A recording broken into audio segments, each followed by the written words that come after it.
I am Katharina Michio, and you are watching NY Mania. I'm Kayla Walsh, and you're watching NY Yankee Mania. Hi, my name is Maria Venuto, and you are watching New York Yankee Mania. I'm Marnie Schneider. I'm the author of Football Freddy, and I am so excited to be part of the New York Yankee Mania show.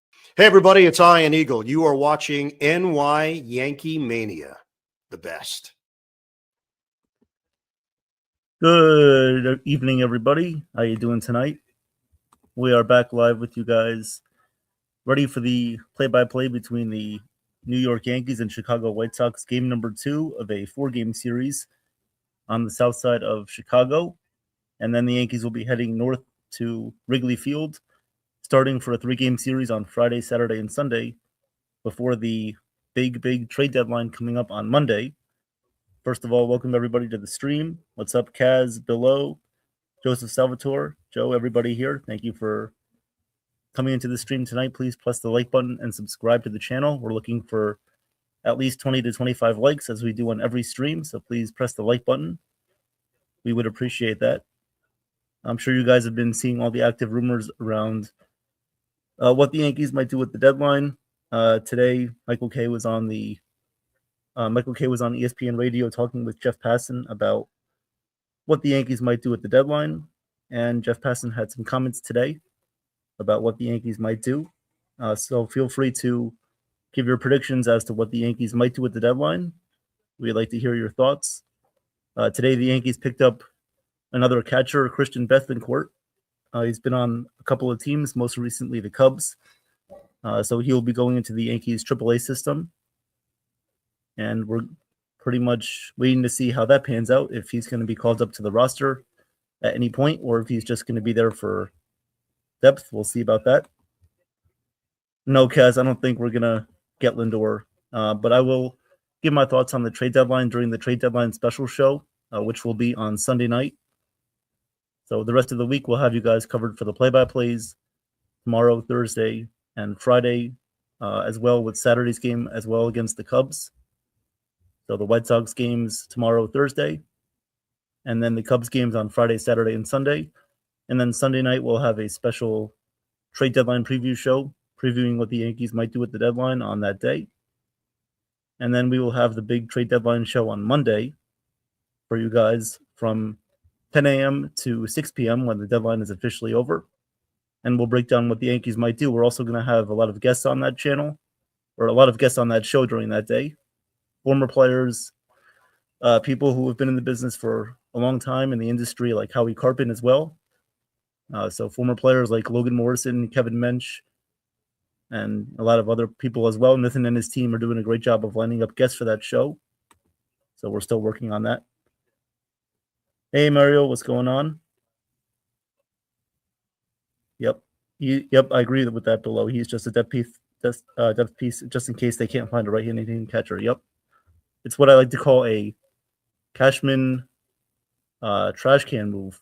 He's looking into the dumpster and trying to find a diamond in the rough. That's pretty much what he's trying to do. He's trying to find a nickel as a dime. He's trying to find a diamond in the rough, trying to skip rocks into the ocean and finding the best one to fish out of the pond.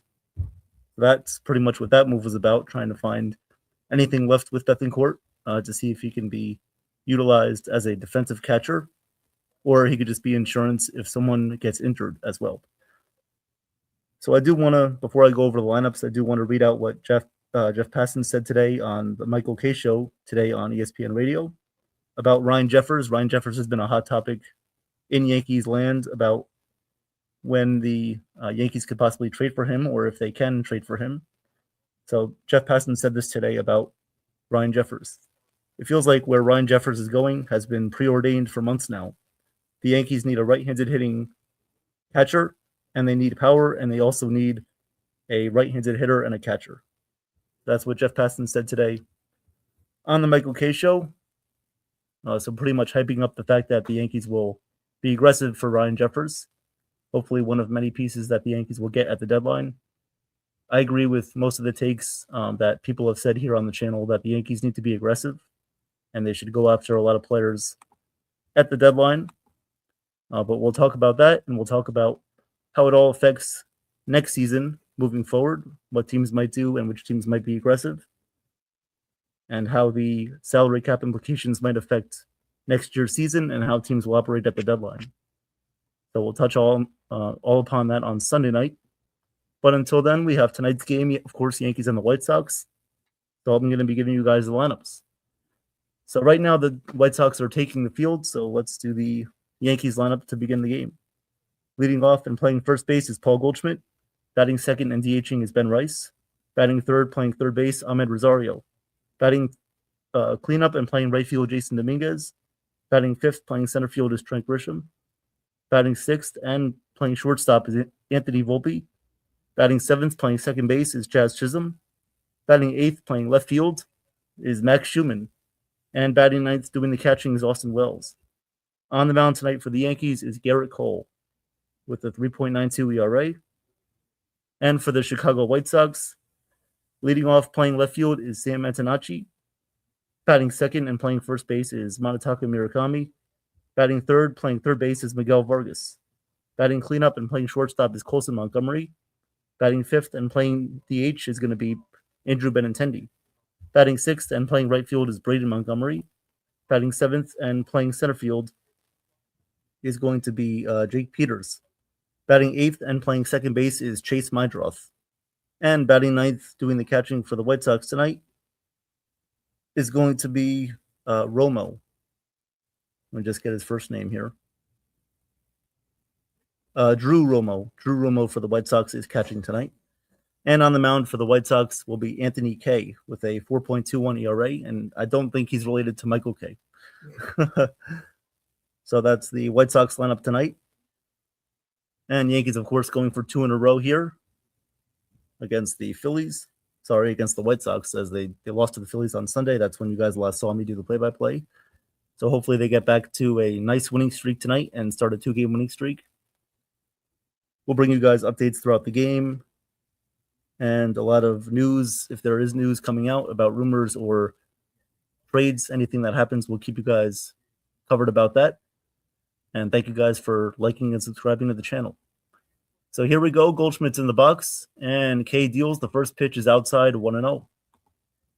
Hey, Blaze, welcome to the stream. What's up, Jacob? How you doing? The 1-0 pitch on the way to Goldschmidt, and this one is in there for a called strike. It's 1-1. 1-1 here to Paul Goldschmidt. Anthony Kay on the mound tonight for Chicago. And here comes the 1-1, the pitch. Swing and a miss. Got him chasing at a sweeper. Down low in the zone. The count is now 1-2. 1-2 here on Paul Goldschmidt leading off tonight. And the lefty K deals the 1-2 on the way to Goldschmidt. And the pitch. Down low and inside, 2-2. 2-2 on Goldschmidt. 2-2 here on Paul Goldschmidt. K sets and delivers the 2-2, the pitch. Swing and a miss. Hey, Monty. Good. And Goldschmidt strikes out swinging for the first out tonight, as K is 5 pitches in. Hey, Ultra Cowboy, how you doing? Ultra Cowboy. We have an Ultra Cowboy and we have an Ultra Knicks. Why can't we have an Ultra Vinny Accardi? All right, so there's one out tonight, top of the first, and here comes Ben Rice. The first pitch is outside, 1-0. 1-0 here on Ben Rice. Hitting 275, had a big hit last night against the White Sox pitcher. The 1-0 pitch to Rice, the pitch, and that one's in there for a called strike. It's 1-1. Hey, Jason, how you doing? Long time no see. It's not like you're 3 feet away from me. And here comes the 1-1.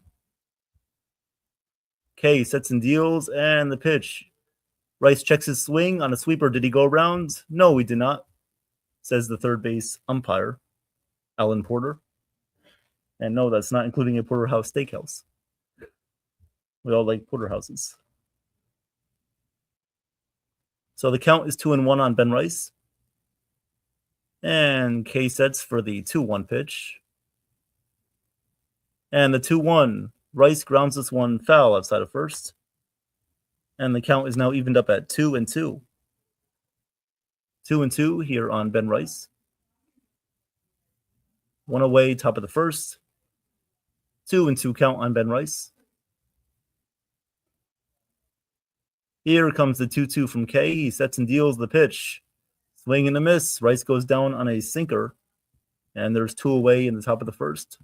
2 outs, 2 strikeouts. Just like last night. So here comes Ahmed Rosario, the number 3 hitter tonight for the Yankees.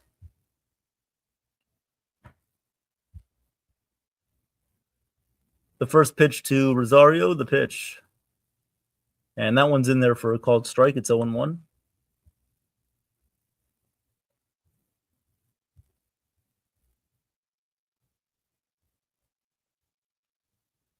(0-1) here on Rosario. And here comes the 0-1, the pitch. Swing and a miss at a 97-mile-per-hour fastball. The count is 0-2. 0-2.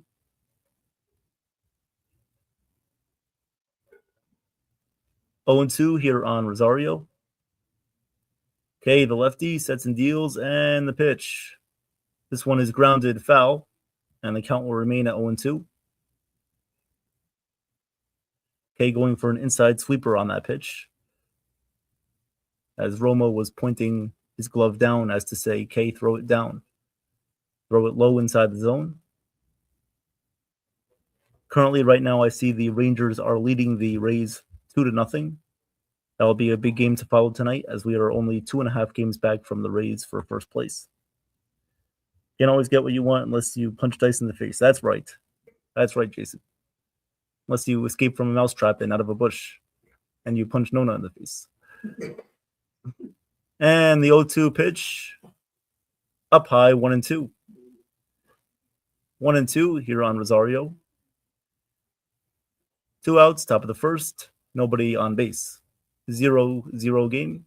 And K deals the 1-2. That one is, in there for a called strike 3, although it looked a little bit low. The umpire gives K the call right there. So the Yankees go down 1-2-3 in their half of the first inning with 3 strikeouts. So it's not the way that you want to begin the game. Never want to begin the game with striking out 3 times in a row, but that's what the Yankees do. And we're going to go now to the bottom of the first inning. The White Sox will have Antonacci, Murakami, and Vargas. 1, 2, 3 in their order. Thank you guys for being here tonight. A lot of news surrounding the trade deadline. Going to have a lot of important topics to talk about on Sunday. Of course, during our trade deadline preview show. Talk about the Yankees, what their moves should be at the deadline, what we expect them to do, because a lot of fans have different opinions on what they want the Yankees to do. And sometimes they do meet the expectations of what the actual team wants to do. And sometimes what the fans think that the team should do does not meet up with what the team actually does. They're 2 very different things. And we're going to talk about that on Sunday night. And we're also going to talk about the impact of the Major League Baseball season possibly not happening next year. We're going to talk about how that affects teams' aggressiveness towards the deadline this year. And the cap, the salary cap floor and the ceiling for certain teams. We'll all give our opinions on that and how that affects the deadline. But right now we have to focus on the play-by-play because that's the most important thing. So leading off here for the White Sox is going to be Sam Antonacci, and then Murakami, followed by Vargas. Garrett Cole is on the mound tonight. Hey, Cruz, what's going on? Evan, many moves will happen depending on who's available and what Cashman will give. We need offense. Yes, Cruz. That'll be one of the many points that we give on Sunday night is the fact that they should allocate most of their moves on offense. They should focus on improving the offense of this team. No doubt about that. So Cole on the mound tonight against the White Sox. The first pitch is a fastball that's in there for a called strike 1. And the count is 0-1 here on Sam Antonacci. A lot of these White Sox hitters have pretty good batting averages. Antonacci hitting 281 so far this year for the Sox with a 788 OPS. Playing well under manager Will Venable. Here comes the 0-1 from Cole. The pitch fouled away, 0-2. Do you not have the sound on? And the count is 0-2 here. It's funny how Lindor played very well last night for the Mets without Soto in the lineup.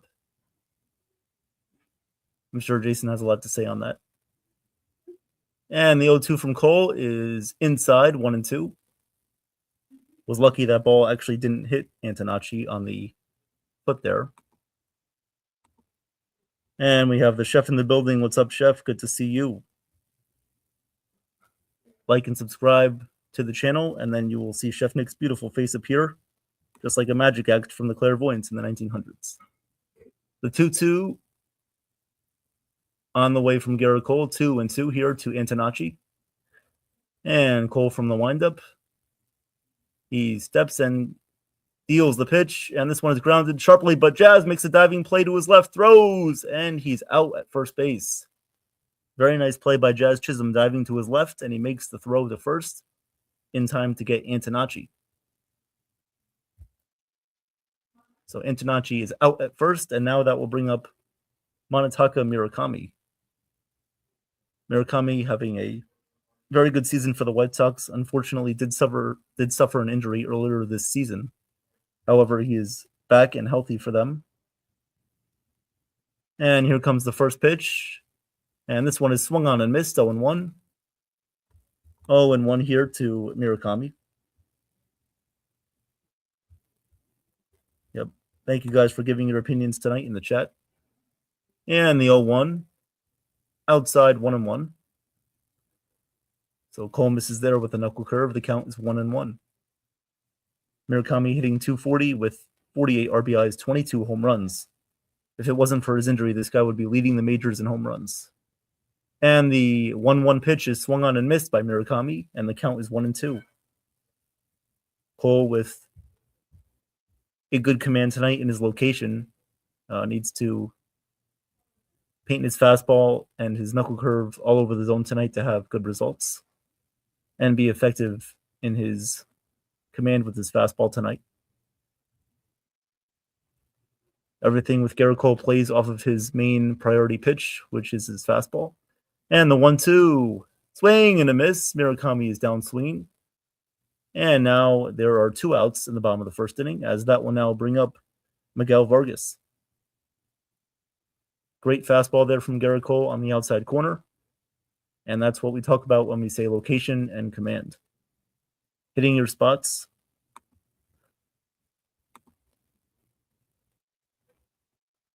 So here comes Vargas. The first pitch to the first-time All-Star Vargas is a called strike, 0-1. Knuckle curve there at 84 miles per hour. Hey, Corky, what's going on? And the 0-1 pitch from Garrett Cole. He sets and deals the pitch outside, 1-1. 1-1 here on Vargas.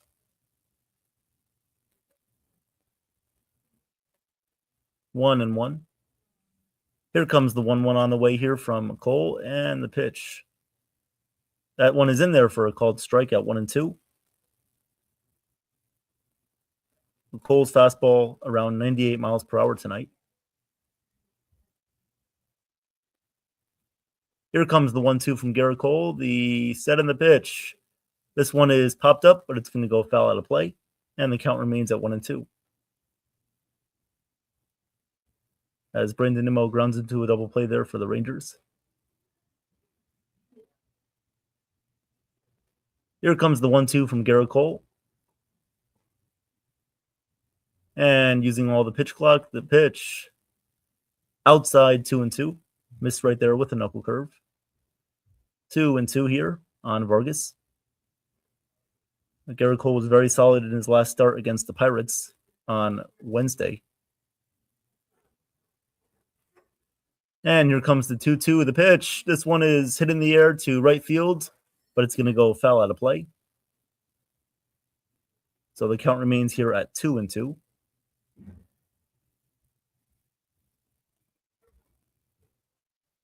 2-2 here on Miguel Vargas. Hey, Jim. What's going on, Jim Dartuzos?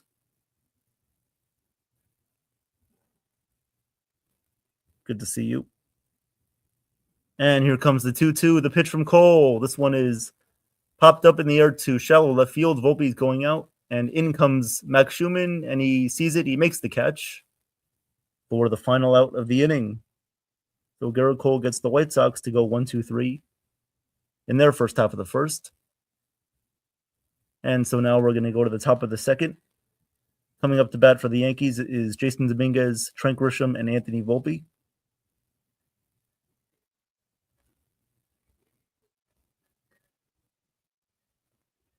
So Dominguez, Grisham, and Volpe coming up for the Yankees. I'm sure Grisham will not ground out or pop out or strike out. We'll see what he does. I would much rather prefer Spencer Jones in the lineup. I'd much rather see a guy like Spencer Jones, who has a lot of potential. Should have had 2 hits last night. He got robbed of a single in his first at bat, and then he got that RBI to help the Yankees get their lead back. I think it was the 4th or the 5th inning that he got that run in. I would much rather see him in the lineup than Trent Grisham. I just would love to see Spencer Jones against left-handed pitchers more often, just for him to get more comfortable with seeing them and noticing how they're throwing the ball against them. Hey, Charles, what's going on? Thank you for being here. Don't be an anti-Grishite. Yeah. I try not to. I mean, it's not like I don't want him to succeed, but I have to be honest with what I'm seeing. And if I'm seeing him not do well at the plate, I mean, I know he's one of our top RBI leaders, but he is not producing when we need him to. It just seems like every at-bat is the same. And in order to win a World Series, right, if we're a World Series caliber team, if we want this team to win, then Trent Grisham cannot be the leadoff hitter. That is just facts and not anything that should be out of the ordinary for any Yankee fans. If you're a smart Yankees fan, that's what you should believe. All right, here comes the first pitch to Dominguez, and this one is fouled away 0-1. So Dominguez with a couple of hits last night. Batting cleanup tonight. The pitch outside 1-1. 1-1.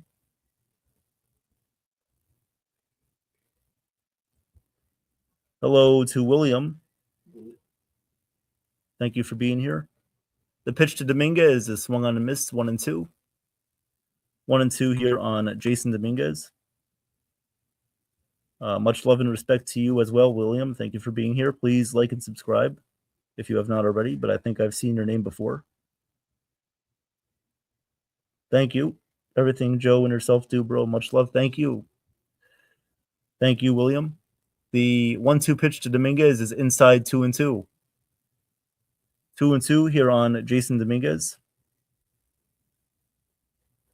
And we are ready for the 2-2. K sets and deals the pitch. Dominguez grounds it foul out of play. So this one is fouled away, so the count will remain here at 2-2. Hey, Mighty Funny, what's going on? Mighty Funny.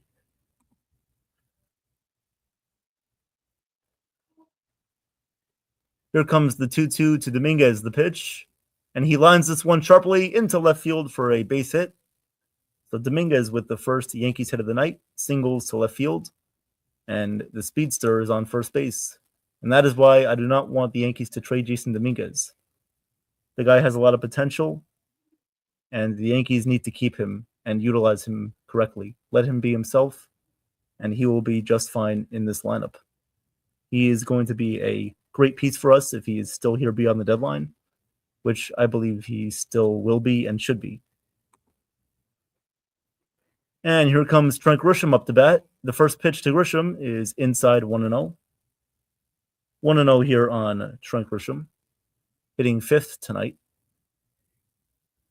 They keep moving him up and down the lineup like a pinball machine. Here comes the 1-0 pitch to Grisham, and K, the lefty, sets and deals the pitch. This one is hit in the air to right center field, moving over to the center fielder. He can't make the catch. It drops in front of him. Dominguez goes to second base, and he stays right there. So the Yankees have the first two men on here in the second. Runners on first and second, nobody out. There we go. So Trent Grisham did not pop out, ground out, or strike out there. He actually did something productive and got a base hit. You like to see that. So great job there by Trent Grisham. Here comes Anthony Volpe hitting 250. Is hitting better against left-handed pitchers in the last few games. Here's the first pitch to him, and this one is in there for a called strike 0-1. 0-1. We got a catcher problem because Mr. Aaron didn't develop Sanchez at all, Gary, and that's why we here. Yep. Here comes the 0-1 to Volpe, the pitch. And he swings and misses over a changeup, and the count is now 0-2. 0-2. 0-2 here on Anthony Volpe. Yes, Charles, last time Bethancourt played was a couple years ago. He was with the Cubs. I believe that was his last previous team that he was on. The 0-2 to Volpe, the pitch. Inside in the dirt, it gets away from the catcher. Dominguez goes to third. The throw, not in time. Dominguez steals third base, and Trent Grisham also takes second. So the Yankees are set up here with runners on second and third, nobody out. Grisham at second and Dominguez at third, as that ball just got away from Romo, the catcher, just enough for Dominguez to go to third base. With his speed, he was beating that out anyway. No chance that you would get Dominguez on that play. Only takes a couple of inches away from the ball to get past the catcher for Dominguez to take third. So let's see if Volpe can capitalize the pitch. This one is hit in the air to center field, going back as a center fielder on the warning track, on the wall. And he tries to make the catch. It goes in and out of his glove. He can't make the play. Going home is Dominguez. Trent Grisham goes to third base, I believe, because he had to hold up. And the Yankees have a 1-0 lead. Grisham goes to third. Volpe is at second with a double, RBI double there for Volpe.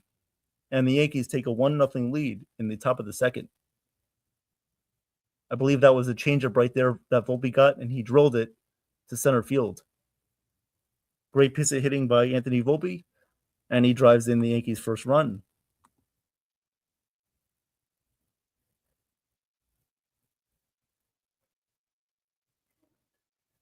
So great job there by Volpe, and the Yankees have a 1-0 lead. Now that will bring up Jazz Chisholm Jr. as Volpe is laughing with the umpire.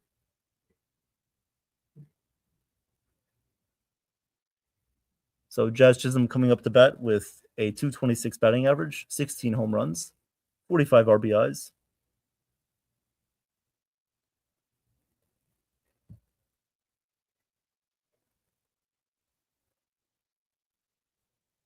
So the first pitch from the lefty to Jazz Chisholm. Here comes the pitch.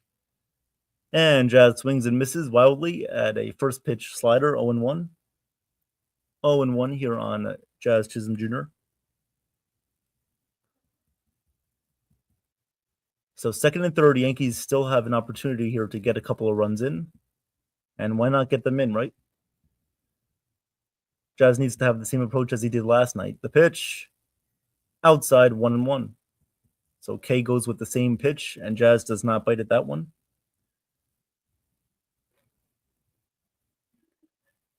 And here comes the 1-1 on the way here from Anthony K. And K from the windup, or K from the stretch, the pitch. And Jazz grounds it foul, and the count is now 1-2. 1-2 here on Jazz Chisholm Jr. We have a better chance of finding Amelia Earhart's plane than Bethancourt doing well. Yep. That's right, Chef Nick.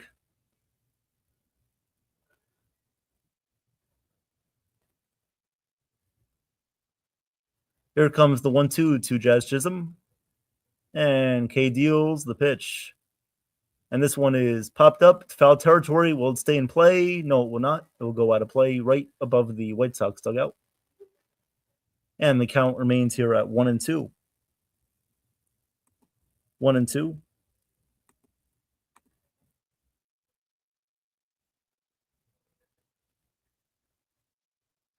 1 and 2 here on Jazz Chisholm. Grisham is at third, and Volpe is at second.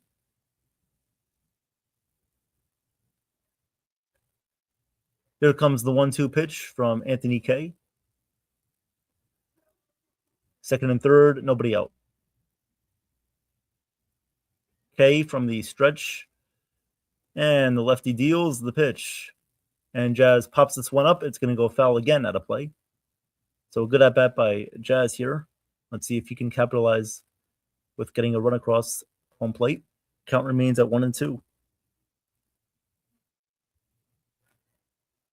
Well, you can always upgrade if you want 365 days to get someone. That's right. And then you'll have a Psychowitz chasing you with a coconut.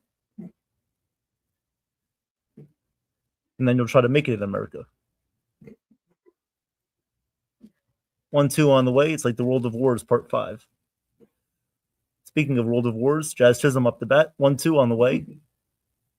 And Kay sets and deals the pitch. And Jazz looks at a pitch right down the middle for called strike 3. He strikes out looking. I don't know what he was trying to do right there, but whatever it was not the right decision. So he looks at a strike right down the middle for called strike 3. And there's one out in the top of the second.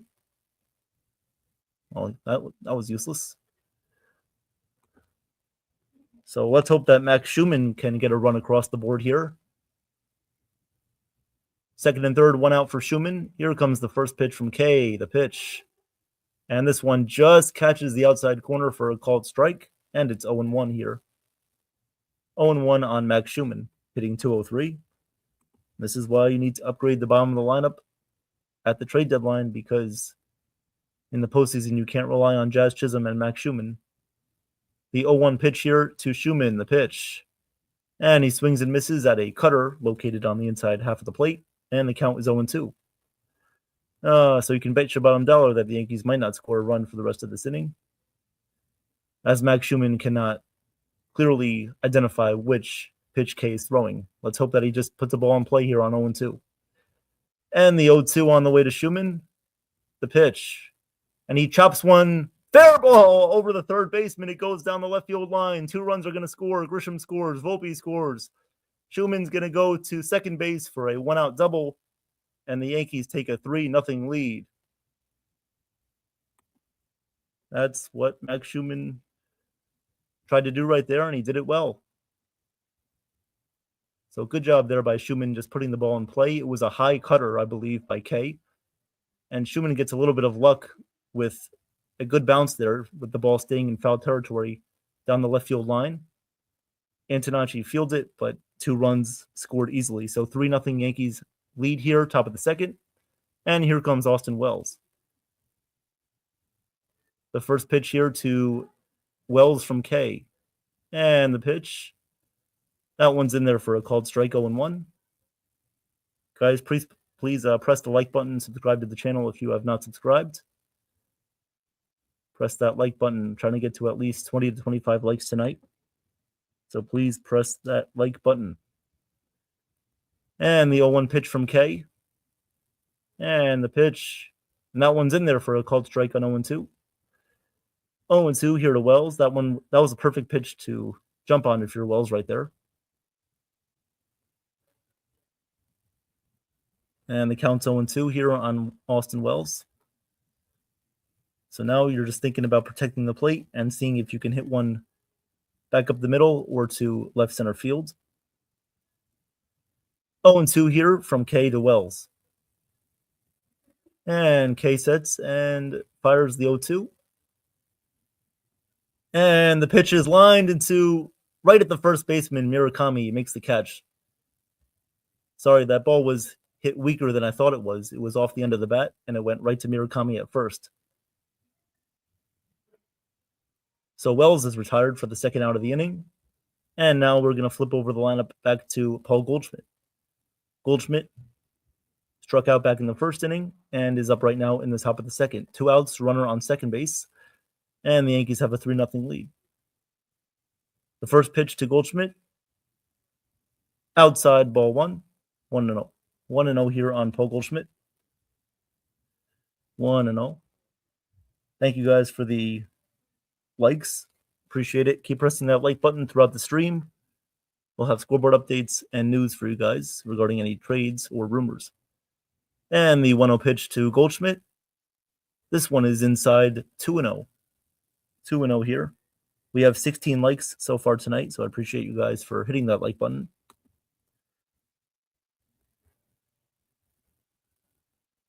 And here comes the 2-0 pitch to Paul Goldschmidt.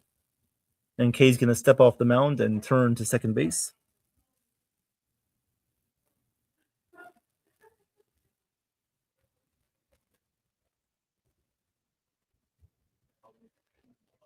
Two and 0 here on Goldschmidt. And Kay sets and deals the pitch inside 3-0. 3-0 here on Paul Goldschmidt. 3-0 here with Ben Rice on deck.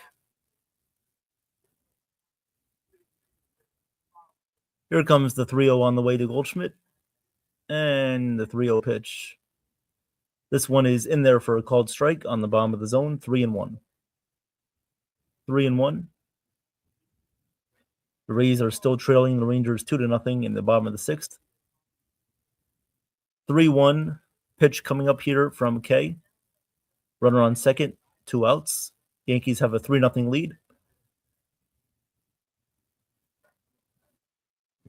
And here comes the 3-1 pitch on the way.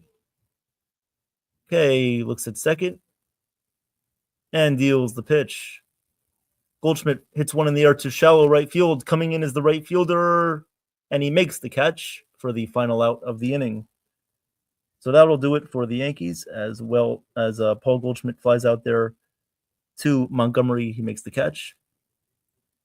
Yankees have a 3-0 lead, however, with a Anthony Volpe double, bringing in Jason Dominguez. And then Max Schumann hit a 2-run double down the left field line. Yankees have a 3-0 lead. We're going to go to the bottom of the second. Coming up for the White Sox, they will have Colson Montgomery, Andrew Benintendi, and then Braden Montgomery. So 2 Montgomerys and a Benintendi in between. Thank you guys for being here tonight. Appreciate it. Yes, Kaz, he has 42 pitches. Yes, he does. That's what the Yankees need to do a better job of, is working that pitch count to a higher rate. Sean says by mid-August we'll be back in first place. I like the positive news there, Sean. I like that positive energy. Let's hope so.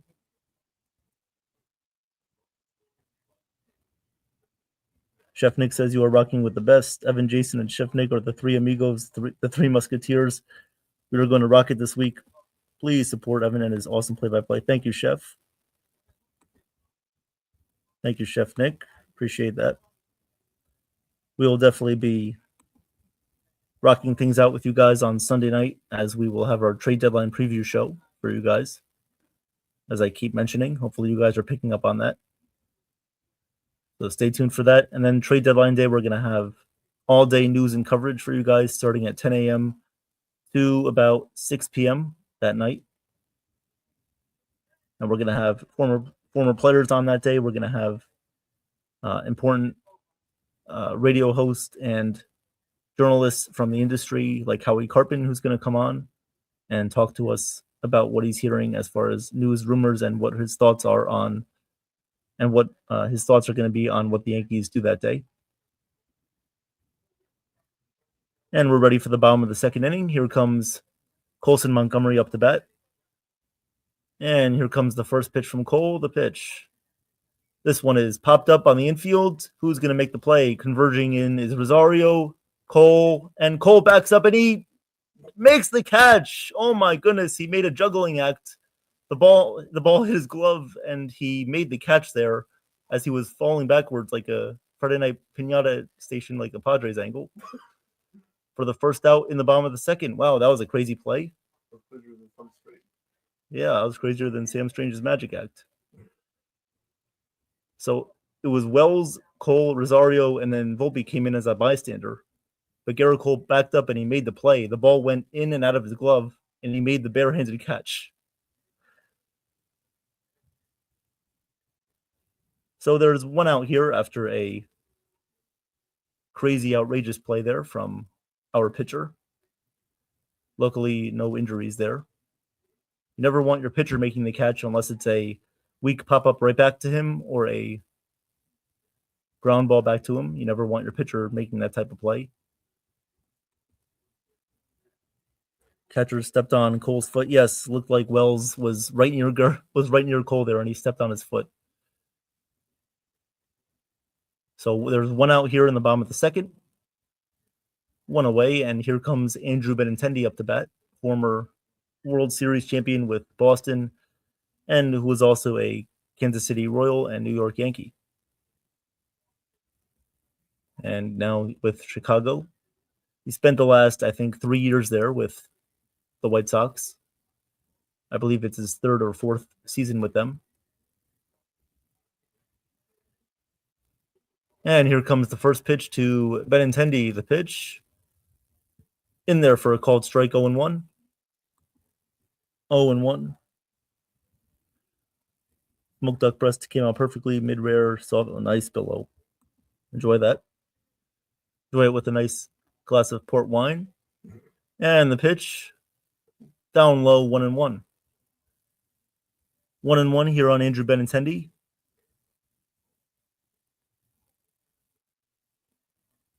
1-1 count here on Benintendi. One out, bottom of the second, and Cole deals the pitch.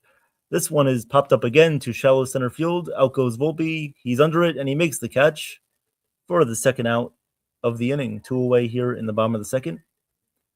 And Cole is at 20 pitches. So as Chef Nick says, he is very ergonomical right now.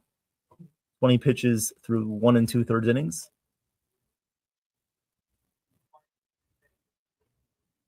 So here comes the other Montgomery, Braden Montgomery, hitting 248. And there's 2 outs, bottom of the second. The first pitch from Cole, the pitch, swing and a miss, 0-1. 0-1. Corky says, what do you call a Chinese millionaire? I don't know. And the 0-1 to Montgomery, the pitch. This one is lined back up the middle, and it's going to be a base hit to center field. Montgomery rounds first, but he's going to stay right there. And the White Sox have their first hit of the night with a single by Braden Montgomery. Hey, Nathan, what's going on? Thank you for being here tonight. Nathan from Nathan Sports Rush. Nathan. Yes, here we go.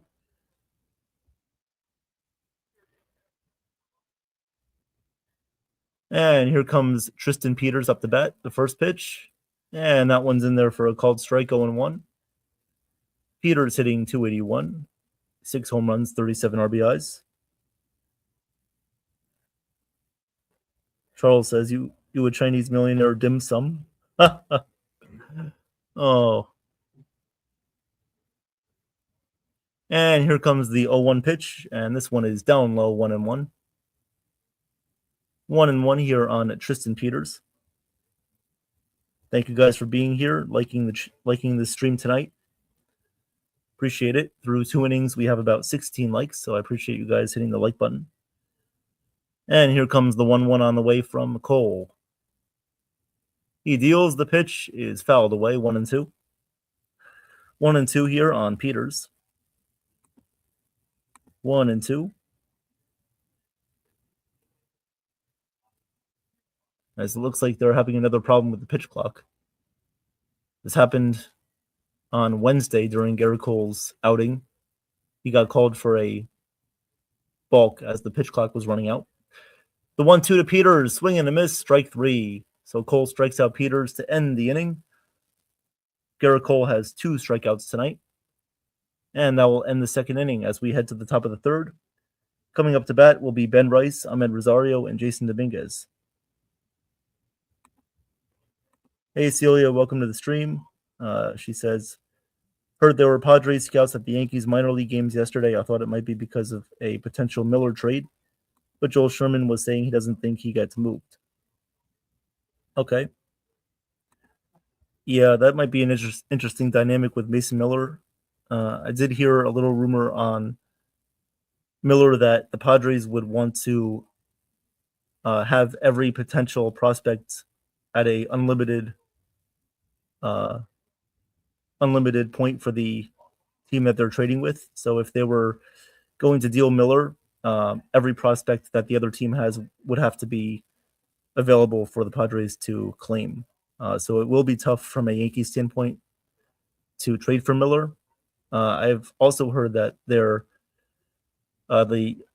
Yankees are the number one favorites for Miller. They're trying very aggressively to go after him. They're essentially their plan A is to try to get Mason Miller. That's what they're trying to do. That's what their plan A move would try to be, is to get Mason Miller, but it's going to be very tough. It's going to be very tough with a lot of teams bidding at the same time. You guys also have to remember that with a lot of teams bidding for the same player, the demand is only going to increase for that player.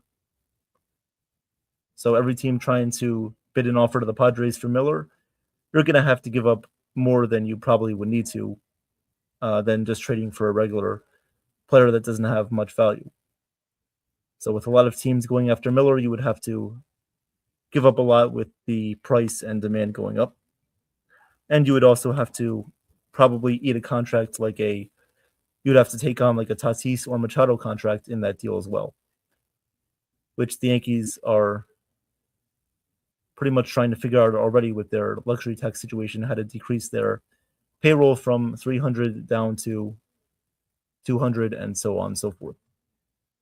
So here is Ben Rice. The 1-0 pitch is outside 2-0. 2-0 here on Ben Rice. As Garrett Cole was yelling at someone there on the field, I believe he was yelling at the umpires. Mad at the umpires again. The pitch to Rice is swung on and missed, and the count is now 2-1. 2-1 here. The Padres want Dax Kilby. Yeah, they were asking about him. They were asking which position the Yankees feel comfortable with him playing at.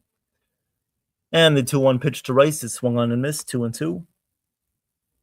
Yeah, Dax Kilby is a very interesting guy. He was drafted by the Yankees last year, I believe, and he's still in single A. Here comes the 2-2 to Rice, the pitch. And Rice swings and misses over a sinker, and Rice is retired for the second time tonight, 2 away. Is Tatis added to the Miller trade? He possibly could be, if the Padres are looking to move him, yeah.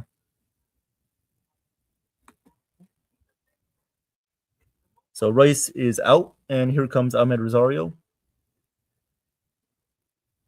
And K deals the first pitch to Rosario, and he flies this one in the air to left field, but it's going to go foul out of play. The count is 0-1. 0-1 on Ahmed Rosario.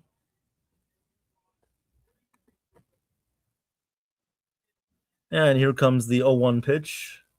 And Rosario flies this one in the air to center field, moving to his right. And making the catch is Tristan Peters for the second out of the inning, 2 away. Nice running catch there by Tristan Peters. As here comes Jason Dominguez, who was 1 for 1 tonight with a single back in the second. Scored the first Yankees run of the game. So once again, the Yankees have a 3-0 lead. We're in the top of the third, 2 outs, and nobody on. Here comes the first pitch to Dominguez. Case steps and deals the pitch. In there for a called strike 0-1 with a 85-mile-per-hour sweeper. 0-1 on Dominguez. 52 pitches here for Anthony K. And the 0-1. Dominguez hits this one on the ground, and that's going to be a base hit to right field. Nice piece of hitting there by Dominguez. You like to see that.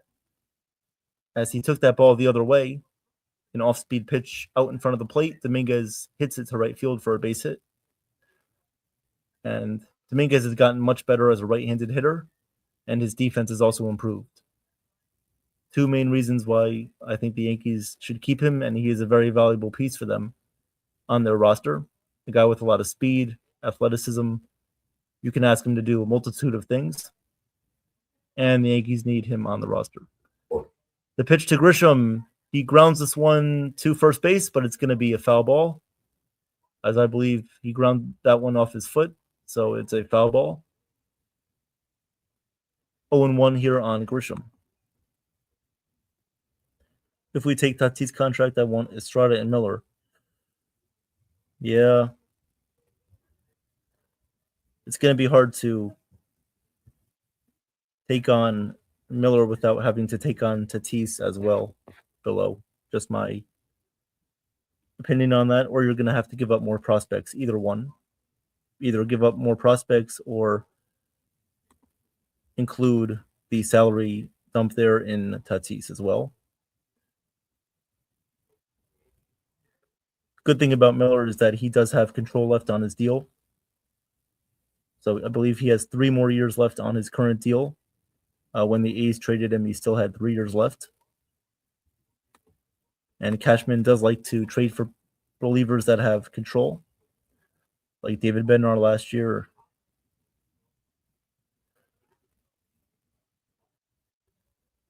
Yeah, Mighty, we probably won't be trading for Helen Keller or Stevie Wonder or Tom Strange either. Yes, Below, I know you've been saying that. I've agreed with you there. The pitch to Dominguez, the pitch to Frank Grisham is outside 1-1. 1-1 here on Trent. Is Cashman going to be very aggressive at the deadline? He should be, John S. John S. Thank you for being here, John S. And here comes the 1-1 pitch to Grisham. And this one is in there for a called strike 1-2. Jason says Howie Mandel and Sam Keller are available for trade. Oh. Well, if you're going to trade for them, you must include Sofia Vergara in that package. Mel B. Nah, Mel B can stay. Don't need Mel B.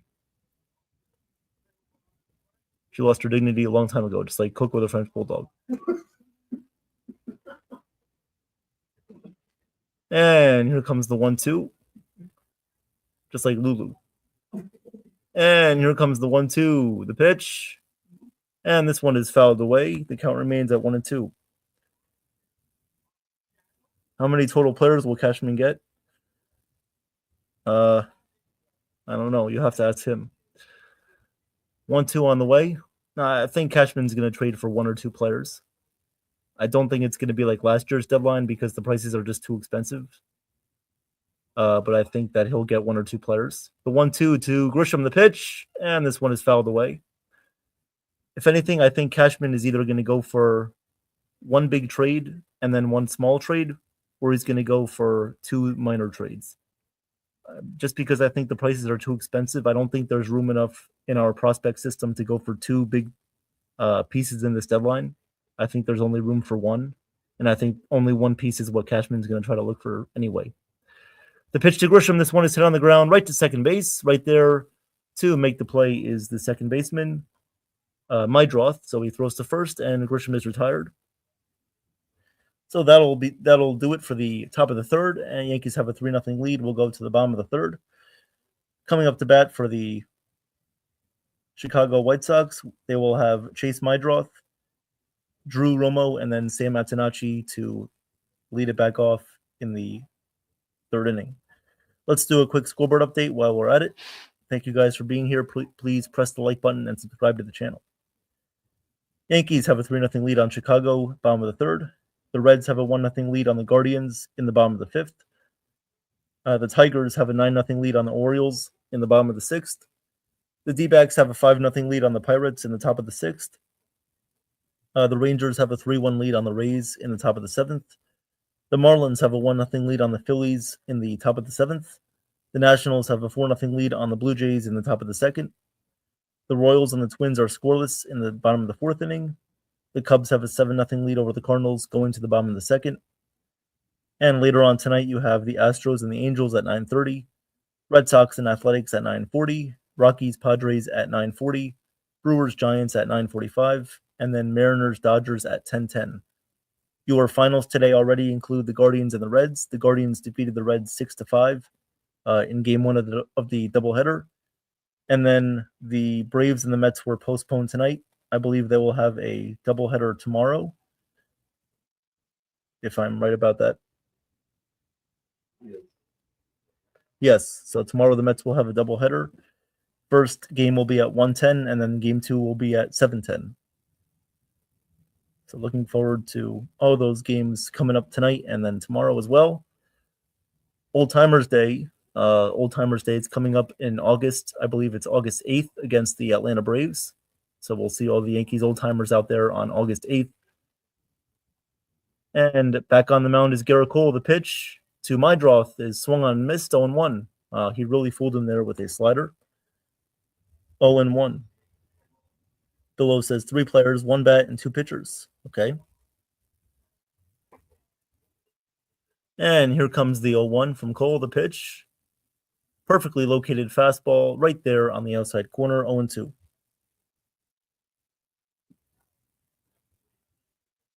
0-2 here on Chase Mydroth, hitting .276. The pitch outside, 1-2. 1-2.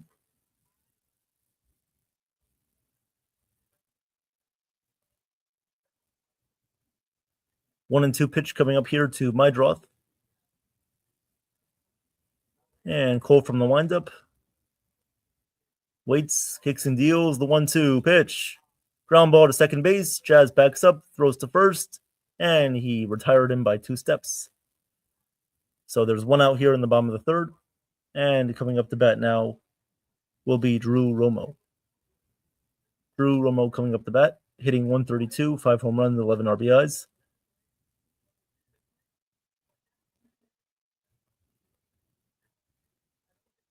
So 1 out here in the bottom of the third. Romo up the bat. And the first pitch to Romo is a knuckle curve that's in there for a called strike, 0-1. Nathan says, I say the Yankees make 2 or 3 trades. Yep, I could see that. Here comes the 0-1 pitch to Romo. And the pitch outside, 1-1. 1-1.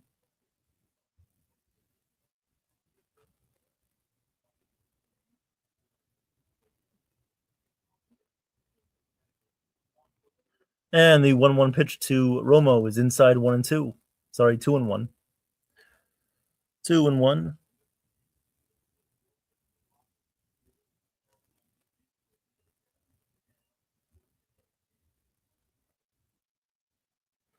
Here comes the 2-1 pitch here to Romo. 2-1 pitch coming up here from Garrett Cole. 33 pitches on the night. In the bottom of the third, 1 away.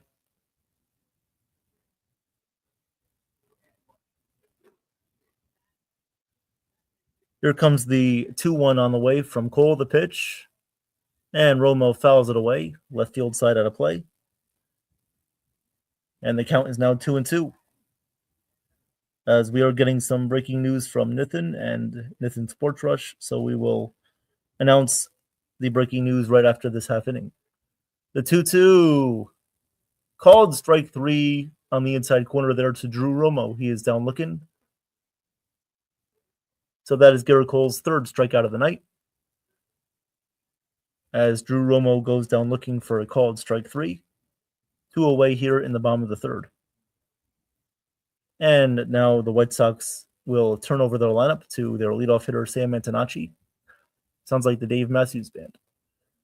The first pitch to Antonacci is a called strike, 0-1. Yeah. Sounds like a spaghetti carbonara with meatballs. Yep.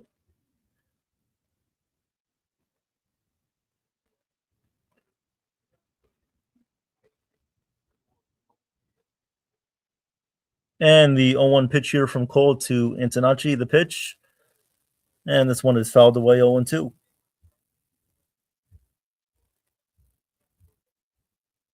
0-2 here on Sam Antonacci. On deck is Manataka Murakami.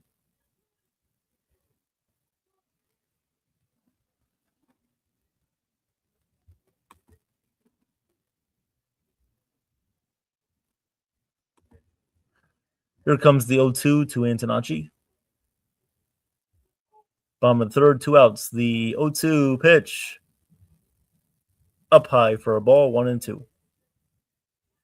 1-2 here on Antonacci. Bottom of the third, 2 outs, 1-2 count.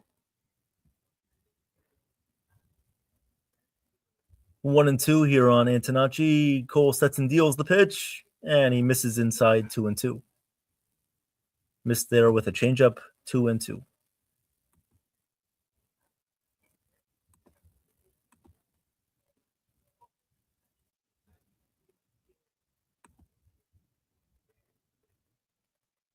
The 2-2 from Cole, the pitch.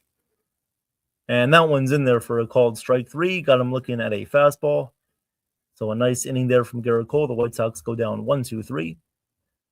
And Garrett Cole has 4 strikeouts tonight. Coming up to bat for the Yankees will be Anthony Volpe, Jazz Chisholm Jr., and then Max Schumann. But, however, guys, we have breaking news from Nathan, so let's see what he has to say. My team and I have booked our client and former MLB player Bip Roberts for the trade deadline show August 3rd at 10 a.m. Eastern on NY Mania. Awesome.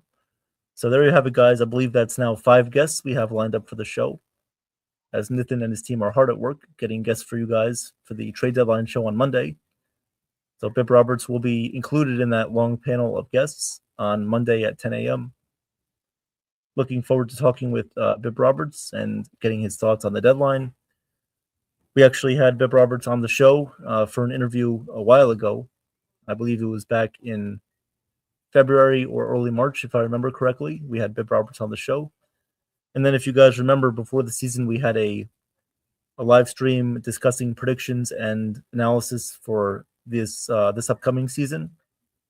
And we had a big panel on to discuss our predictions for the season, giving surprise teams and giving our thoughts about the Yankees, Mets, and teams that might surprise us and disappoint us this year. So Bip Roberts was also on for that show as well, and we're excited to see him come back for a 3rd time.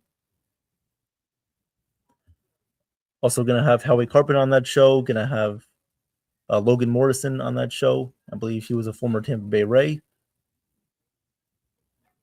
So a lot of guests lined up, Howie Carpenter as well.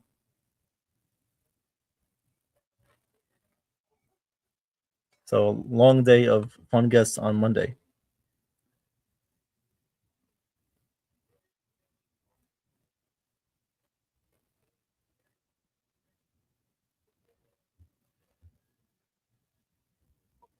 So here is Anthony Volpe. The first pitch is in there for a called strike, 0-1. Volpe doubled back in the 2nd inning, giving the Yankees a 1-0 lead. And here comes the 0-1 pitch from Kay. Kay deals the pitch inside 1-1. San Diego ain't taking Jazz or Volpe or McMahon, so odd man is out. Is Tatis. His contract is the biggest, and they want to dump. So yeah, I agree below. Here comes the 1-1 to Volpe, the pitch, and this one is up high, 2-1. And I see Damon here. What's up, Damon? I've heard Volpe to the Red Sox. That could happen. I believe one rumor from Joe was that he thought the Rays were interested in Volpe. So the Rays have some interest in Volpe. The 2-1, the pitch. This one is grounded foul, 2-2. Machado and Bogarts have no trade clauses. Okay. Yeah, so they might. I don't know. They may not waive them. Just because of the upcoming season, you don't know how much they're going to be paid for the future, and they do have a couple years left on both their contracts. The pitch to Volpe is barely fouled away. He just gets a tip of that one. So the count remains here at 2-2, and we're going to continue the at-bat. Bronx, yes, you can come on the trade deadline show. Yes, you can, Bronx. Just let us know in the group chat. The 2-2 pitch to Volpe, the pitch. And this one is grounded right back up the middle. And my draw has it, throws to first for the first out of the inning. 1 out here in the top of the 4th. 1 away. Didn't Tatis play the infield as well as the outfield? He used to be an infielder, but now he's mostly playing the outfield. Braves like Volpe too. Yeah, we'll see. We'll see. I mean, we have George Lombard as part of the future. And just depends, are the Yankees willing to call him up as early August? The pitch to Jazz Chisholm is in there for a called strike, 0-1. The 0-1 pitch here to Chisholm, the pitch, and he bunts. Bunt attempt is missed but it's a ball inside 1-1. 1-1. Okay, Bronx, thank you. Dax Kilby is only in single A Ultra. The 1-1 pitch to Jazz, the pitch, and this one sails outside 2-1. 2-1.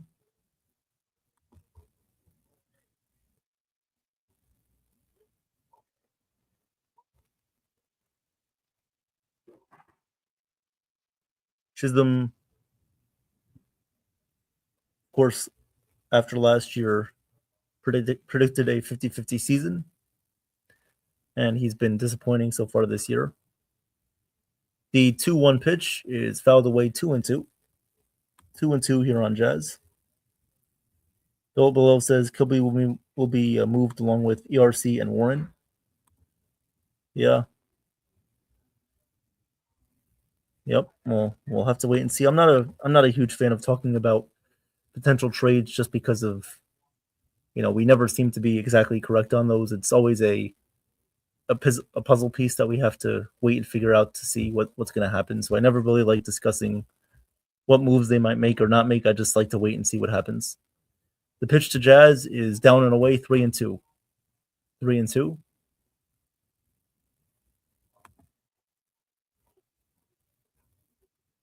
The 3-2 pitch to Jazz, the pitch, and he grounds this one foul outside of first. The count remains at 3-2. George Lombard Jr. is the next hyped up Volpe, trade them all, be like the Rams and the Knicks. Yeah, that's a good strategy.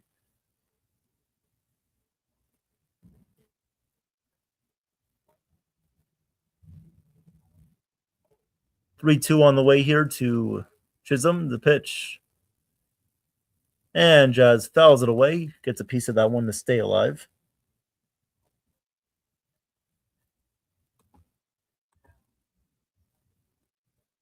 At the end of the day, the Yankees have to make smart moves. If they're going to trade Lombard, they better have a optimal replacement for him. That's all I'm going to say about that. 3-2 on the way here to Jazz, the pitch. And this one is grounded foul again, outside of first. So the count remains at 3-2. I mean, coming up in either next year and years in the future, you're not going to see players being signed to 10 to 15-year deals anymore. That's not going to be happening. So players aren't going to get the max extensions anymore. The max extensions are going to be for 5 to 6 years, or if it's your own player, it's going to be 4 years. So really, you have to really rely on your farm system and your prospects to help you sustain a good lineup and a competitive team, because you're not going to have the financial flexibility of paying all that money for free agents. The 3-2 to Jazz is swung on and missed, and K has his 6th strikeout of the night. Jazz being, a third of those strikeouts with 2 tonight. So Jazz strikes out, and there's now 2 outs here in the top of the 4th. And that one I'll bring up Max Schumann, who had an RBI double, barred in 2 runs. And the first pitch to Schumann is a swing and a miss, 0-1. Jazz has a 50-50 shot of staying in pinstripes at this point. Yep. He's one of the players that I wish the Yankees would trade. It's just a question of who would you replace him with. The pitch to Schumann is outside 1-1. In my opinion, I would trade Jazz Chisholm for Luis Arraez. However, I don't think that's what the Yankees would do. And here comes the 1-1 on the way to Schumann, the pitch. Checked his swing on an inside slider. Did he go around? No, he did not. And the count is 2-1. 2-1.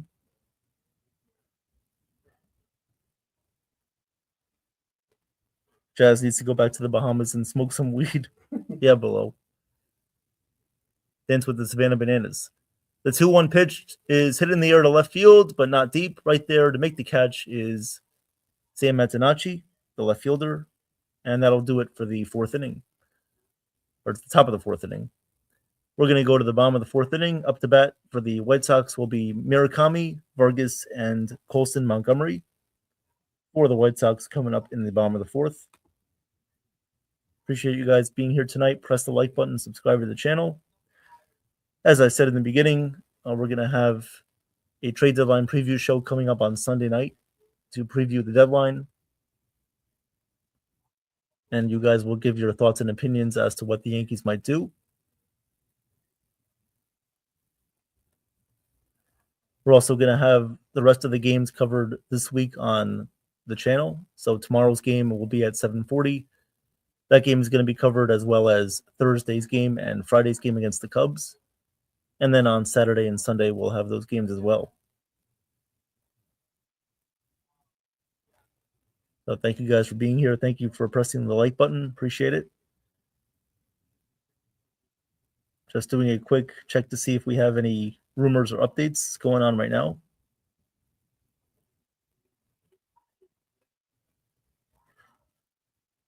Let's hope that Aaron Judge returns at some point this year. That would also help the team to mightily improve if Judge would come back fully healthy from his injury. Don't know about Giancarlo Stanton either. Volpe's in a league of his own. Oh, Jeff Nick making a little movie reference there to A League of Their Own. Yes, I understand that one, Chef Nick. And don't worry, some of these people aren't robots, so they'll actually laugh. Some of these people may be. But no, thank you, Chef, for that one. Yep, thank you, Chef.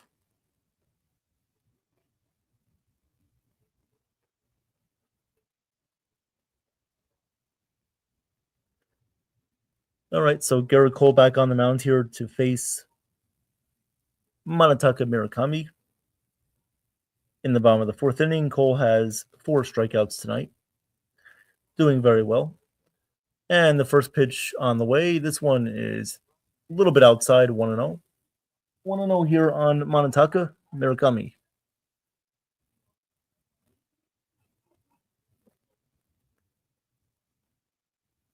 And Cole sets for the 0-1 for the 1-0 pitch. And the winds up, the pitch in there for a called strike, 1-1. Cole featuring his fastball, knuckle curve, changeup combination tonight. Here comes the 1-1 on the way. Cole deals the pitch. Down low, 2-1. 2-1 here on Manataka Murakami.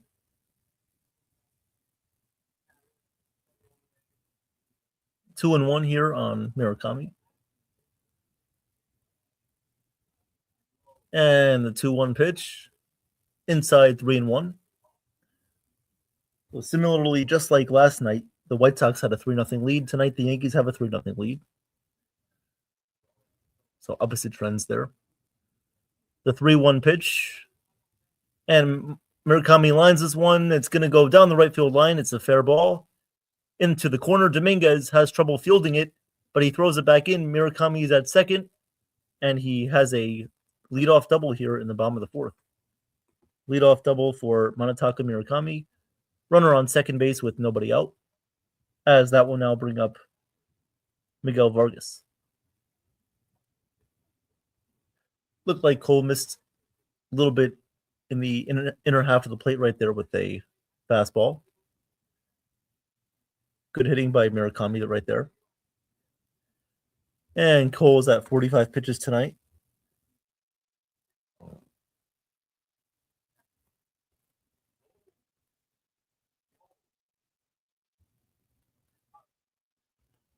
Here comes the first pitch to Vargas.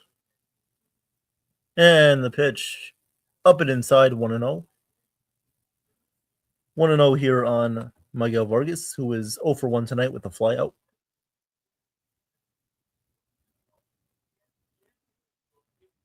The 1-0 pitch on the way here to Vargas.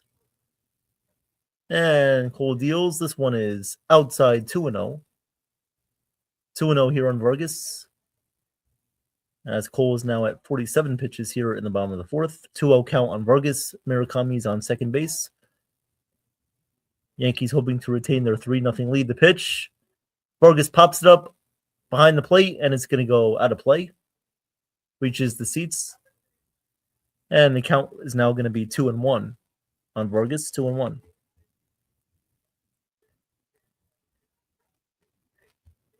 2-1 here on Miguel Vargas.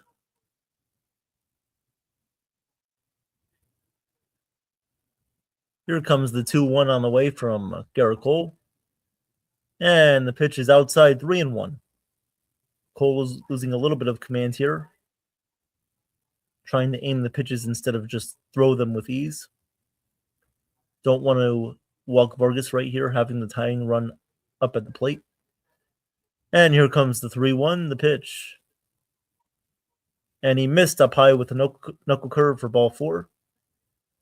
And there are now runners on first and second base with nobody out. So the first real inning of trouble here for Garrett Cole in the 4th. Time to settle down and focus on getting Colson Montgomery out. So Montgomery coming up to bat, 0 for 1 tonight with a pop out back in the 2nd. Wells is out talking to Cole right now on the mound.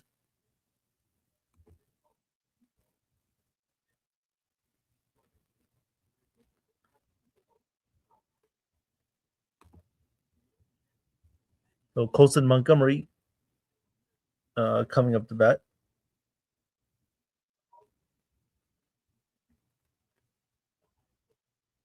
Bottom of the 4th inning, 1st and 2nd for the White Sox, as Murakami doubled and Vargas worked the walk. Rangers still have a 4-1 lead on the Rays. Here comes the first pitch on the way to Montgomery. And Cole sets, and here comes the pitch. Up high, 1-0. 1-0 on Montgomery. 1-0 count. 1st and 2nd, nobody out.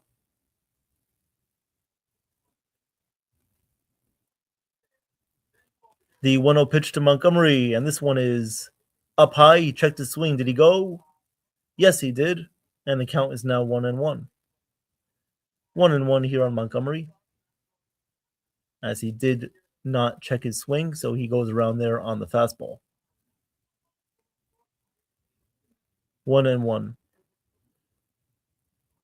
Here comes the 1-1 on the way, and Cole deals the pitch inside, 2-1. Missed inside with the slider.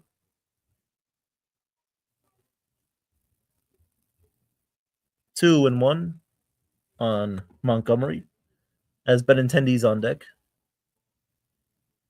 2-1 on the way here from Cole. He deals the pitch inside, 3-1. And now Cole's losing it. It's 3-1 here on Montgomery. Runners on 1st and 2nd, nobody out. Do not walk him. At least throw a pitch in the zone. 3-1. Cole's having a hard time with pitch comm right now. Trying to hear Austin Wells, what he's calling.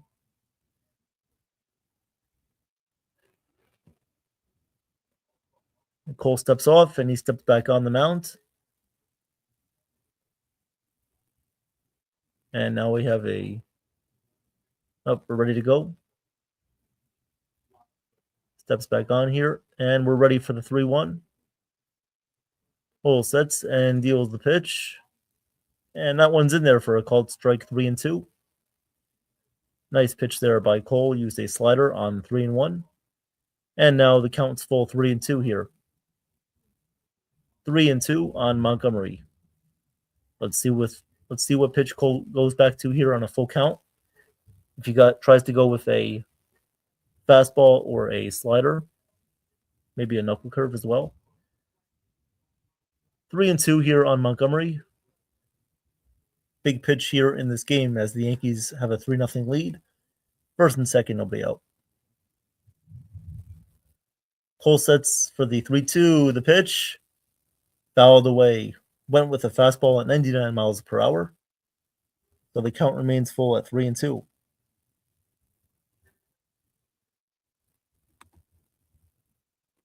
Let's see what pitch he goes back to here on a 3-2.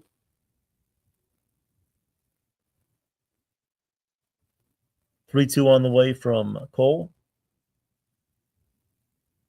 Looking at second, the pitch. And Montgomery pops it up to shallow right field. Dominguez comes in, and he makes the catch. Big first out there in the inning. Big first out as Dominguez makes the play. There's one out here in the bottom of the fourth. One away. And now Andrew Benintendi coming up to bat.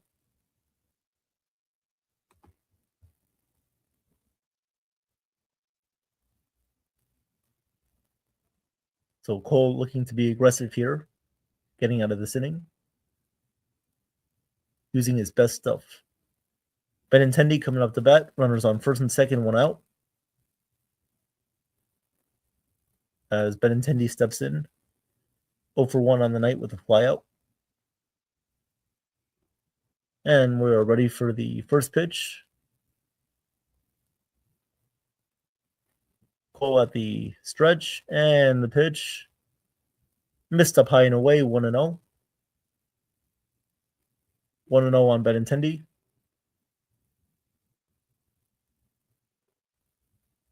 Cole with 58 pitches here in the fourth. And here comes the 1-0 pitch on the way. And Cole deals the pitch outside, 2-0. Went to the changeup and he missed outside, 2-0. 2-0.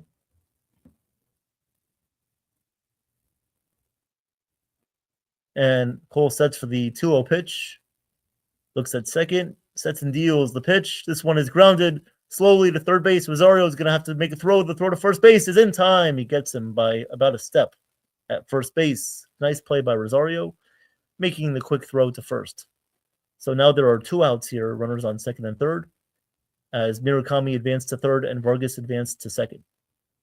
So second and third with 2 outs, and now Cole's going to have to get a big out right here as he's going to face Braden Montgomery. So Braden Montgomery coming up to bat. Second and third, 2 outs, and he is 1 for 1 in tonight's game. The first pitch to Montgomery, swing and a miss on a changeup, 0-1. Big pitch right there from Garrett Cole. Nice job getting ahead in the count, 0-1. Yep, I agree there, Kaz. Cole's a vet.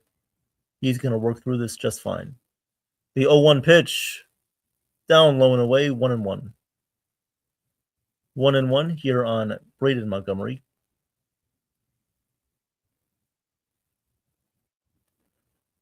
And we are ready for the 1-1. Cole looks back at second, kicks and deals the pitch, and he misses inside with a slider at 2-1. Did not go around on a check swing. Count is 2-1 here on Montgomery. 2-1.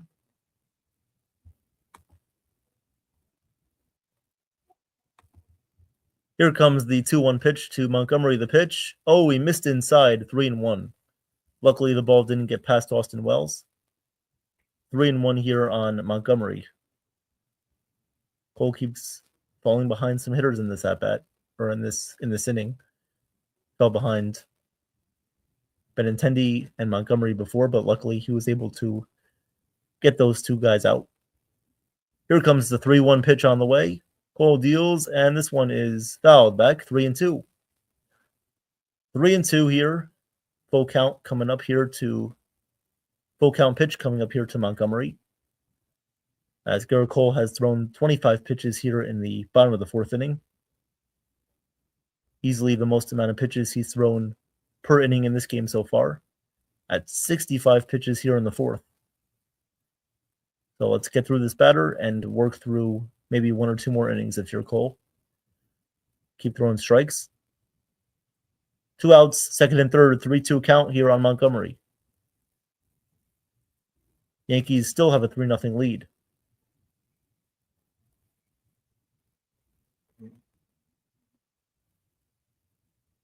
The 3-2 pitch from Cole. Looks at second. The pitch. Up high, ball 4. He checked his swing, but he didn't go around. And Garrett Cole walks Montgomery. And the White Sox now have bases loaded with 2 outs. Bases loaded with 2 outs here in the bottom of the fourth inning. Hey, Doc Sanderson, what's going on? And now we're going to see Austin Wells go out to talk to Garrett Cole with Matt Blake joining him. 2 outs, bases loaded, and this is going to bring up Tristan Peters. It's been a long inning.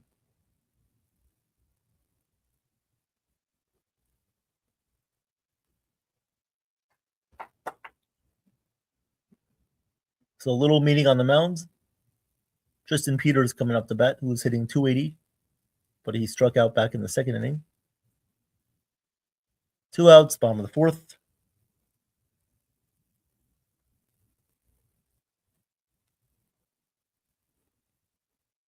Bases loaded, 2 away here in the bottom of the fourth.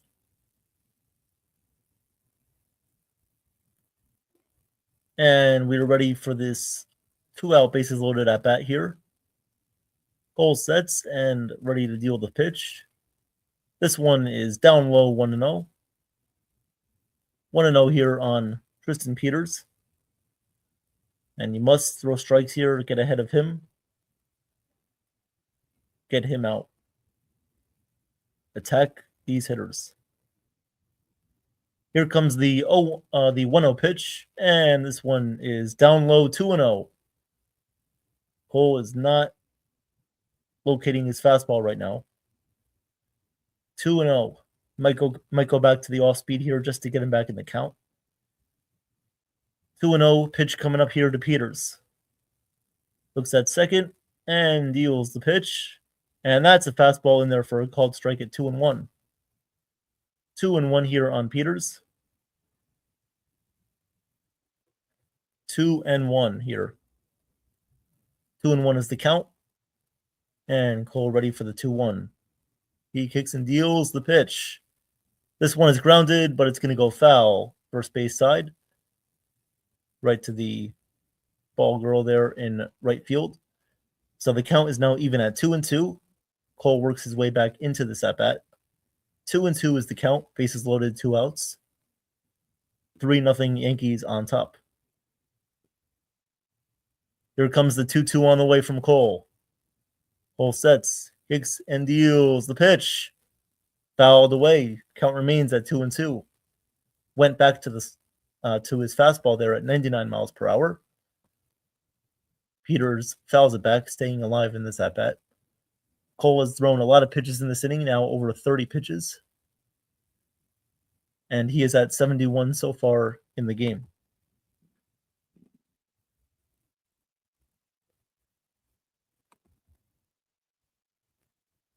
Warming up in the bullpen is Angel Trevihi. 2-2 is the count here on Peters. Cole sets, and now the umpire calls timeout because Peters called timeout. Tristan Peters. Sounds like the name of a dog.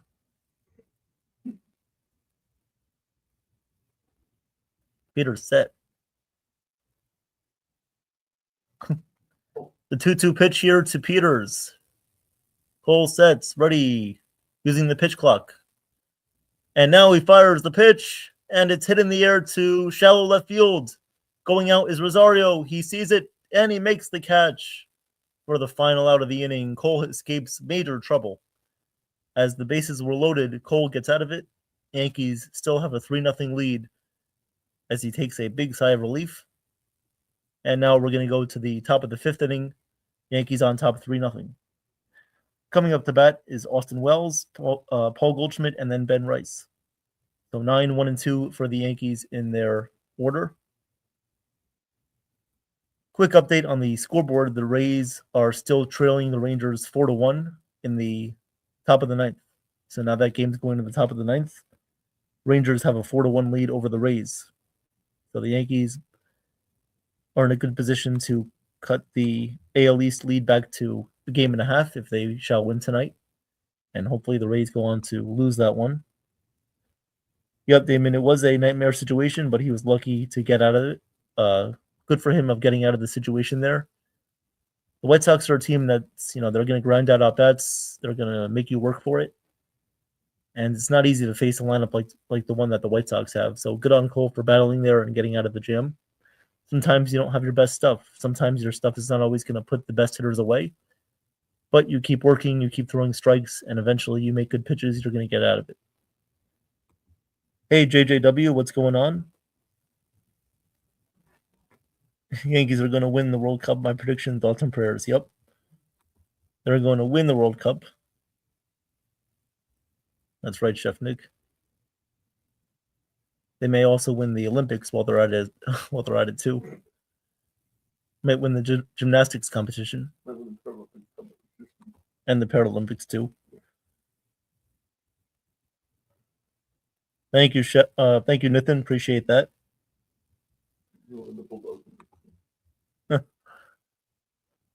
So now we are going to the top of the fifth. Garrett Cole still looks prepared as he's going to go back out there again for another inning, as he is now over 70 pitches. The pitch to Austin Wells is a called strike 0-1 from Anthony K, who is still in the game. Anthony K at 79 pitches.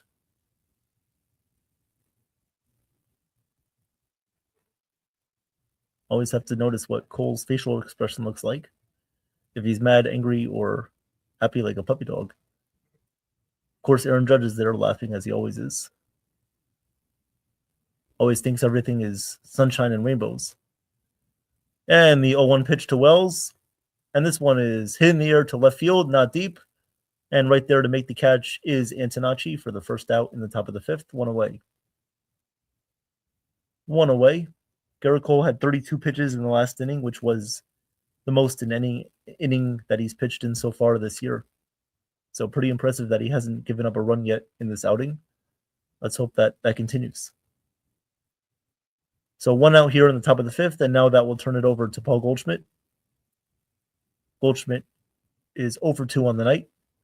And the first pitch from K, and he misses up high with the cutter, 1-0. 1-0.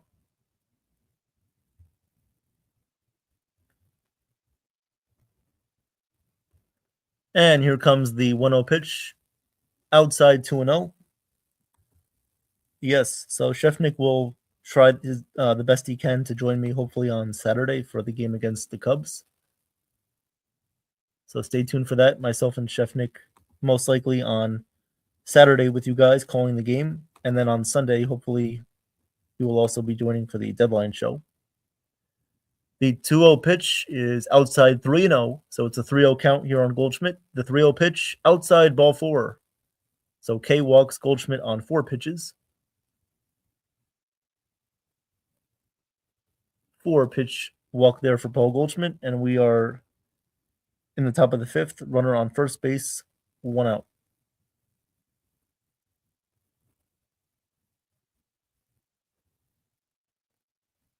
Here comes Ben Rice, who is 0 for 2 with 2 strikeouts. K deals the pitch. That one's in there for a called strike, 0-1.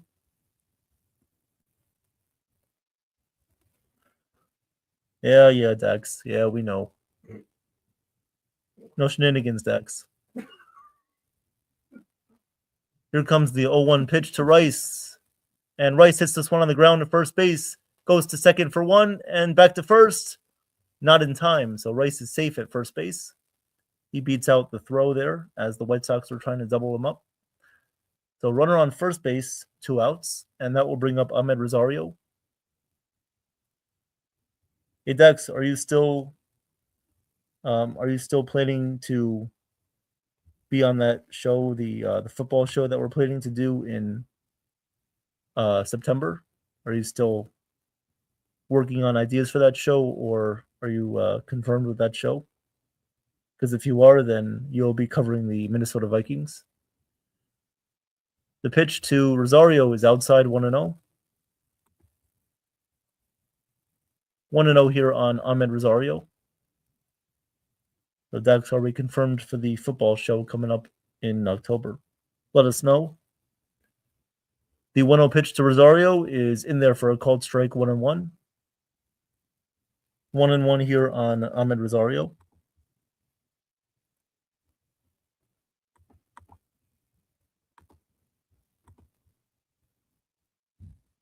Here comes the 1-1 on the way from Anthony K. And Rosario fouls it away, 1-2. Thank you, Damon. Appreciate that. Hey, you're going to be a busy man coming up in during the football season, as you'll be in law school. Good luck with all that.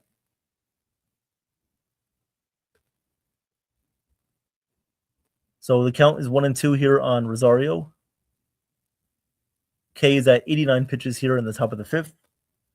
The Yankees have struck out 6 times tonight. The 1-2 in the dirt, 2-2, and he did check his swing, so the count is now 2-2. 2-2. Yes, I am actually about to drop some teaser posts soon. What does that mean? Just say yes or no. Come on, Dax. I'm not a wrestler here. I'm not a fake character. Just say yes or no. I'm not Braun Strowman or Bobby Lashley. The 2-2 pitch. And Rosario fouls it away, and the count remains at 2-2. I don't talk wrestling, Dex.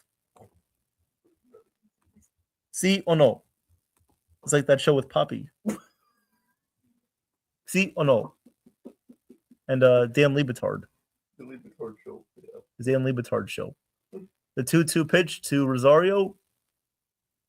And he fouls it away again. The count remains at 2-2. Yeah. I'm Braun Strowman. I got crushed into a wall and then fireworks set off. Back in 2019, their match between Lashley and Strowman. Yep. At the end of the day, everybody had pericarditis after that. Here comes the 2-2, the pitch. And that's a called strike 3 there on Rosario. He goes down looking.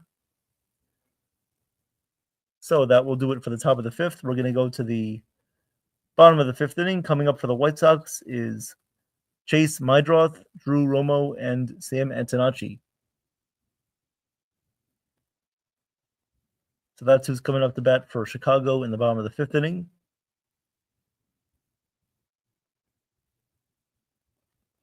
And that's that. Yankees still have a 3-0 lead. We'll see if Garrett Cole comes back out. Hello to Noah Gamer. Thank you for being here. Welcome to the channel. If you're new, please subscribe and also hit the like button. Don't be a French bulldog who pretends to be video carding. Oh yeah, you don't want that. And then it's going to turn into the World of Wars Part 5 with Raj. And then they're going to see the watermarks on the glass that he left. Then he's going to say it's bullying. And the only bully I know is Coco. How's everybody doing tonight? Hope you're doing well.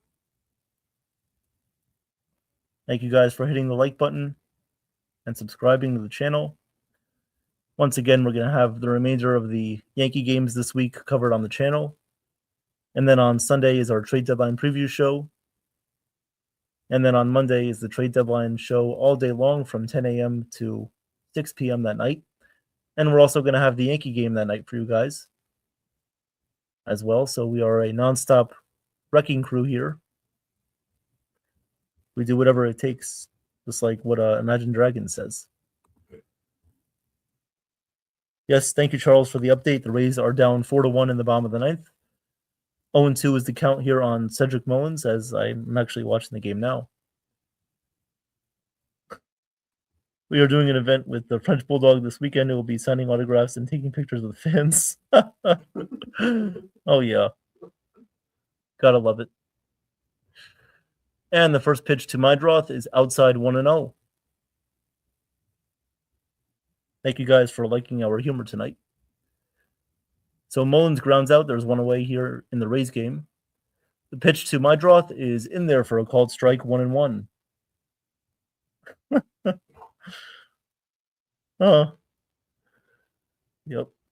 And the 1-1. Mydroth grounds it to third base. Rosario has it, throws to first. And Mydroth is retired for the first out. One away in the bottom of the fifth. Garrett Cole bouncing back from that long fourth inning in good fashion so far, recording the first out on 3 pitches. So here comes Drew Romo up the bat, who struck out back in the third inning. only with a 131 batting average.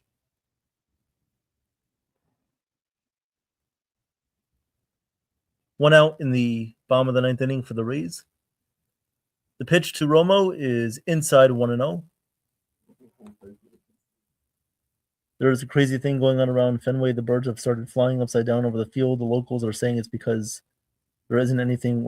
Okay. Just say yes or no, Dax Anderson. I'm tired of it. The pitch is hit in the air to left field. Coming out is Rosario. Schumann coming in, and nobody can make the play. It drops in front of the Three Stooges in left field. And the White Sox have a base runner in the bottom of the fifth. I guess that's Dax Anderson's wording for saying yes, I'm assuming. Whatever it is, thank you, Dax. Appreciate it. Thanks for opening up the show with your stand-up comedy.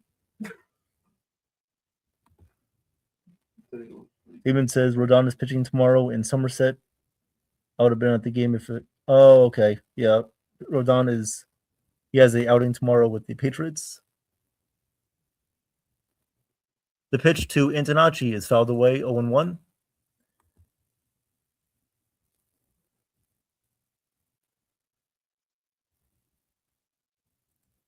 So a bad mistake there by the Yankees infield and Schumann there in left field. With Rosario, Volpe, and Schumann converging on the ball, nobody makes the catch. The 0-1 pitch to Antonacci is up and away, 1-1. That should have been the left fielder's ball. Schumann has to call everybody off at that point. You got to make the catch there if you're Max Schumann. And that's why you need to play Spencer Jones. That's why. Here comes the pitch. Outside, 2-1. 2-1 here on Antonacci. Cole threw over 30 pitches in the last inning, and you're going to make a stupid mistake like that, making him throw more pitches after he got through a bases loaded 1-out jam or a bases loaded 2-out jam in the last inning. Not a smart idea. The 2-1 pitch, and this one is popped up third base side, but it's going to go foul out of play, and the count is now evened up at 2-2. Evan Dax Anderson will see you live on the New York Yankee Mania trade deadline show at SummerSlam. Okay. Oh, thank you, Dax.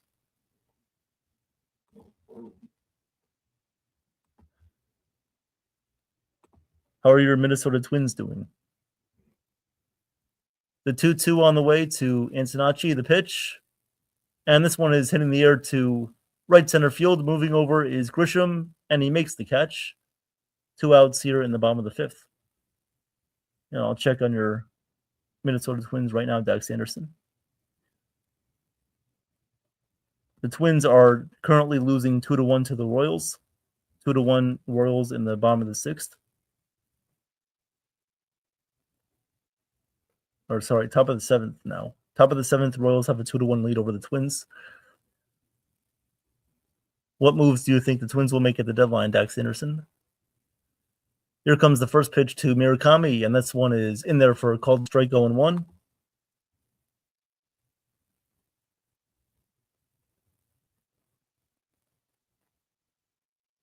And the pitch to Murakami is up high, 1-1. And we're getting word that the Rangers beat the Rays 4-1, which they did win that game. So the Rays fall 4-1 to Texas. The pitch on the way to Murakami. Swing and a miss, 1-2. Garrett Cole has battled a lot tonight, and he is definitely winning that battle tonight against a tough Chicago lineup. So credit for Garrett Cole going out there and throwing a very good 4 2/3 innings, hope to be a soon 5 innings. Here comes the 1-2 on the way, and Cole sets for the 1-2. Looks in for the pitch. The pitch, swing and a miss, struck him out swinging on a inside slider. Murakami goes down swinging. For the end of the fifth inning, we're going to go to the top of the sixth. Garrett Cole definitely didn't have his best stuff tonight, but managed to get through 5 innings of work. We'll see if he goes out there for the top of the sixth or for the bottom of the sixth. We shall see. Cole has 5 strikeouts tonight. Coming up to bat for the Yankees in the top of the sixth will be Dominguez, Grisham, and Volpe. So 4, 5, and 6 coming up for the Yankees in the top of the sixth. After the top of the sixth, we'll have a full update for you guys.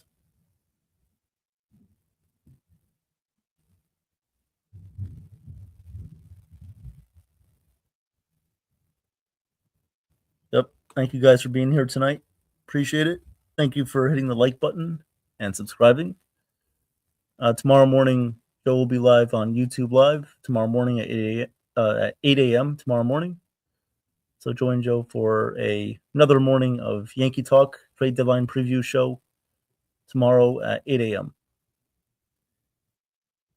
And to the trolls that keep making different accounts, you're probably the same person and you have no life. So those trolls can just screw off and stop bothering the channel. Otherwise, there are going to be major consequences. So going to the top of the sixth, how are you guys feeling about the game so far tonight? We've played 5 innings of ball here. The Yankees have a 3-0 lead. All of their runs were scored back in the second inning. Volpe hit a double. And Max Schumann hit a 2-run double as well, putting the Yankees up 3-0. Yep, so Texas beat the Rays tonight. So if the Yankees go on to win this one, they will be a game and a half back of Tampa Bay for first place in the AL East. This guy named Austin Wynns hit a home run for the Rangers. Here is Dominguez. The pitch swung on and missed, and the count is 0-1. 0-1 here on Jason Dominguez, who's 2 for 2 tonight.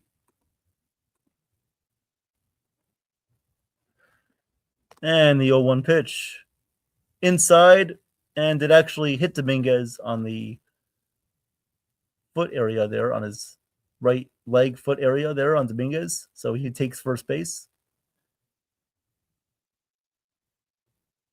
So Dominguez gets hit by that pitch. Oh, actually on the left foot there on the shin guard area. So he gets hit and he will take first base. So Dominguez is on base all 3 times here in his 3 at-bats.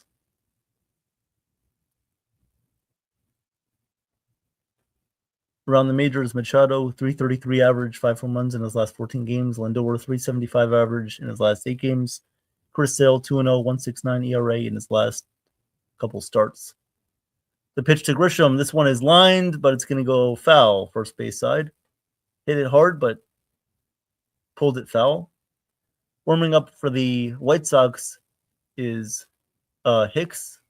I believe that's Jordan Hicks, the guy who was traded last year from the Giants to the Red Sox in that Devers trade.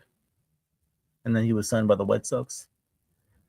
Here comes the 0-1 pitch on the way to Grisham, and this one is hit in the air to right field.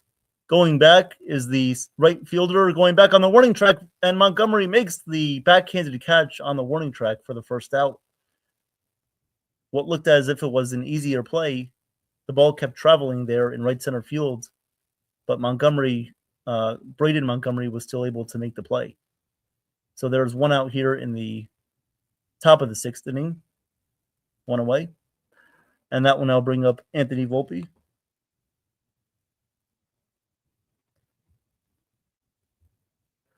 And that's going to do it for Anthony K tonight as Will Venable takes the ball from him. Coming into pitch for the White Sox is going to be Jordan Hicks. Jordan Hicks in his season. Let's see what his stats look like here. So this season, he has appeared in 32 games. He's 0-1, 3.38 ERA, 29 1/3 innings pitched, 33 strikeouts for Jordan Hicks so far this year. So Anthony Volpe is going to come up to bat against him. And as we take a quick commercial, yeah, the trolls, yeah, they can just go back to their basements where they belong. Go back to wherever they came from. Probably just wild animals anyway.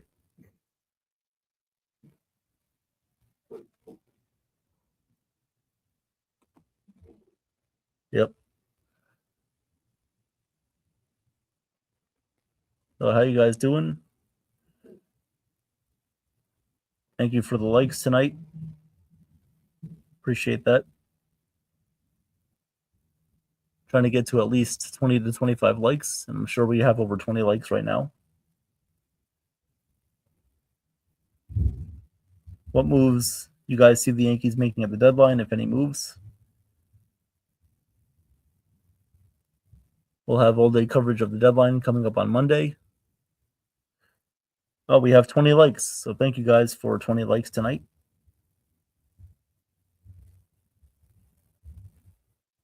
As we just wait for Jordan Hicks to take his warm-up pitches.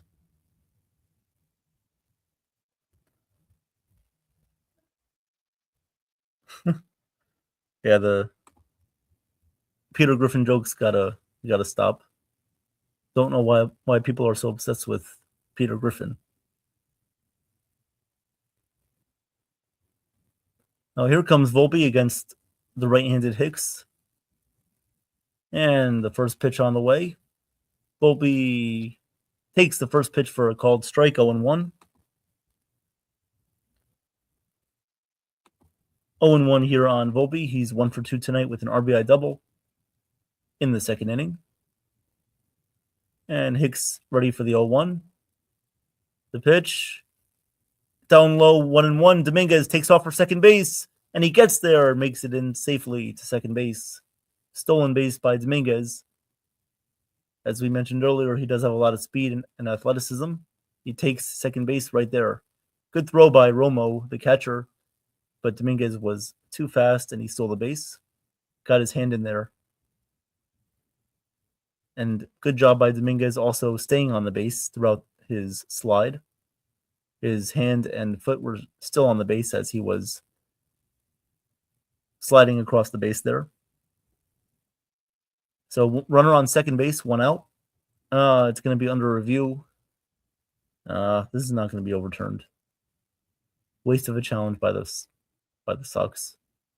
His hand stayed on the base, and his foot was simultaneously on the base. As looks like that was Mydroth who kept the tag on Dominguez, but it looks like his hand was on throughout the whole way, and then his foot came on the base. His foot never came off the base, and when he was sliding, when his hand did come off, it looks like his foot was on the base, so he was never off the base. Too close to overturn. I would say this is going to be upheld as a stolen base. Brian the dog is a legend, yes. Brian the dog. Stay away. Laos.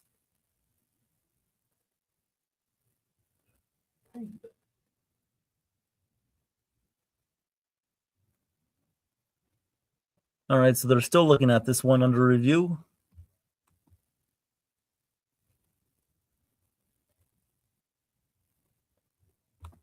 Still under review here, waiting for the call. If it stands, Dominguez will be on second base, 1 out. Top of the 6th. We've played about hour and 45 minutes here.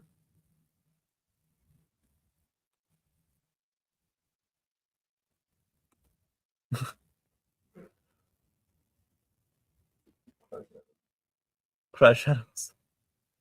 Crash Adams with her crash course with Josh Green, or whatever that guy's name is. Not the basketball player. Nope. We'll be done. I have a crash course part 1 in humanities class.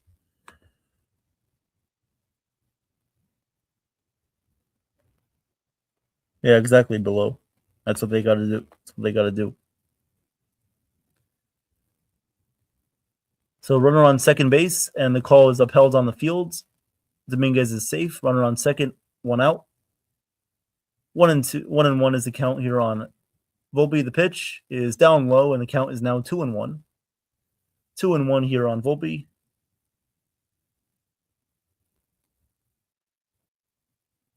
Here comes the 2-1 pitch on the way here from Hicks. Looks at second, kicks and deals the pitch, and Volpe grounds it foul. 2-2. 2-2 here on Volpe. 2-2 is the count.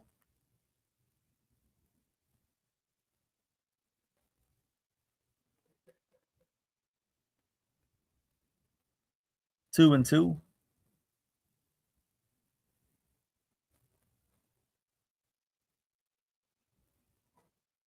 as we are waiting for the pitch. The count is now 3-2. Sorry, guys, I missed a pitch right there. Don't know what happened. My TV went off for a sec. So I guess it was a challenge by Volpe, and he lost the challenge. Or no, it was the White Sox challenge, and the call was confirmed as a strike. Or he struck out. Okay, so Volpe strikes out looking as the White Sox win the challenge. So Volpe is down looking for a called strike 3, and now that will bring up Jazz Chisholm. 2 outs, runner on second, and Jazz up to bat with 2 strikeouts. My friend was a troll from North Korea, and he told me it's okay here, can't complain. Oh. Maybe he was just like the Thailand currency bot. Was his name bot. Here comes Jazz. The first pitch is down low, 1-0. 1-0 here on Jazz Chisholm.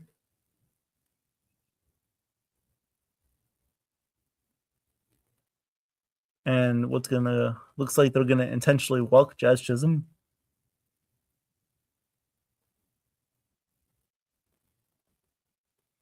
Yep. So the White Sox are intentionally walking Jazz Chisholm for some odd reason. And now pinch hitting for the Yankees is going to be Spencer Jones. Spencer Jones is going to pinch hit here for, I believe, Max Schumann. Yep, so Spencer Jones gets an opportunity here with runners on first and second, 2 outs.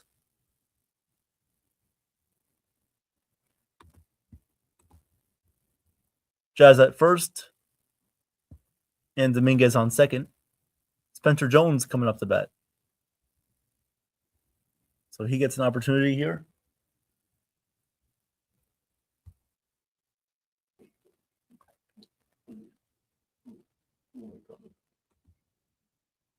It's like Leslie and Cutter from MasterChef. They're lined up and ready to be harmed. Yep.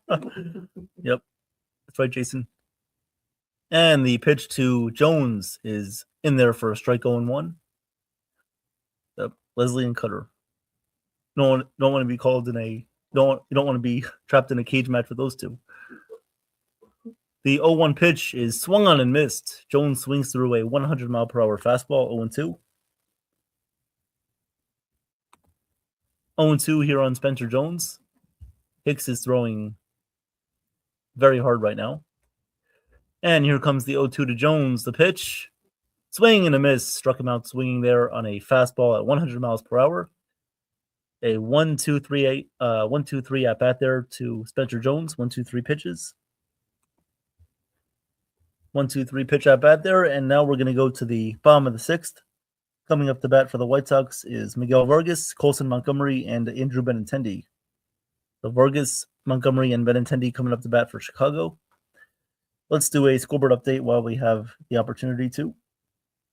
So as you guys are listening right now, 3-0 Yankees on top over the Chicago White Sox, going to the bottom of the 6th. The D-backs defeated the Guardians. The D-backs are playing the Pirates. D-backs up 6-3 on the Pirates in the top of the 9th. The Nationals have a 7-3 lead on the Blue Jays in the top of the 5th. The Royals have a 2-1 lead on the Twins in the bottom of the 7th. The Cubs have an 8-1 lead on the Cardinals in the bottom of the 5th. And games that are about to get underway: Astros, Angels, Red Sox, Athletics, Rockies, Padres, Brewers, Giants, and Mariners, Dodgers. And your finals today: Guardians defeated the Reds in Game 1 of the doubleheader 6-5. The Reds defeated the Guardians 2-0 in Game 2 of the doubleheader. The Tigers defeated the Orioles 14-0. So more like the Lions defeated the Ravens 14-0. Rangers defeated the Rays 4-1. And the Marlins defeated the Phillies 1-0. The Mets and the Braves were postponed tonight. They'll have a day-night doubleheader tomorrow, starting at 1:10. And that's your update for right now.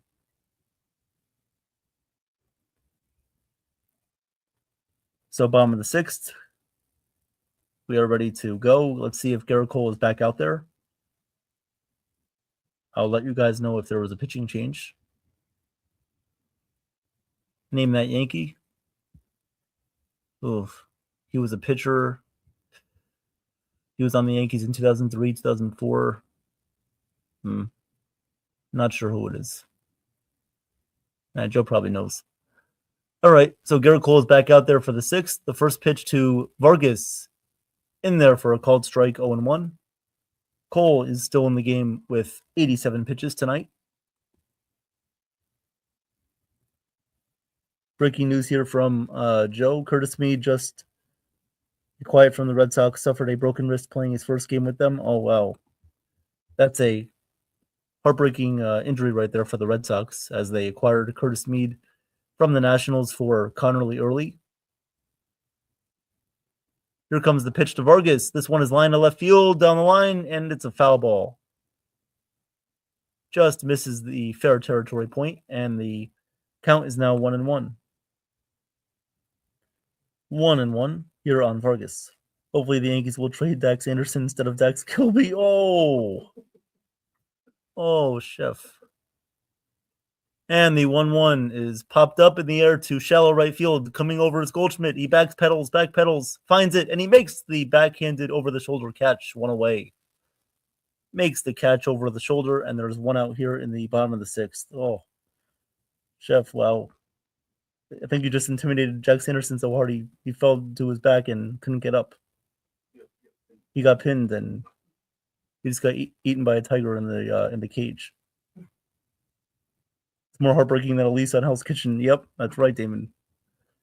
More heartbreaking than watching Raj and Vinny Cardi say no to the customers about how they can't order sides. And then Van and JP got into an argument. And then they got slammed into a closet. Never came out. The first pitch to Colson Montgomery is swung on and missed, 0-1. 0-1. He didn't say hi to me. That's the consequences. Yeah, chef. I mean, really. I mean, come on. You got to always say hi to the chef. If you don't say hi to the chef, you're going to suffer major consequences. Yep. And the pitch swung on and missed, 0-2. 0-2 to Montgomery here. Chef Nick, Volpe has more value in a trade than Dax Anderson. Oh, man. You guys are just attacking Dax Anderson now. You guys are just bullying. The 0-2 pitch. Down low, 1-2. Oh, man.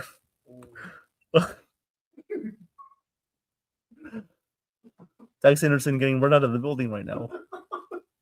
He just got steel cage trapped in a mouse trap. He got trapped in a cage with a bulldog and never came out.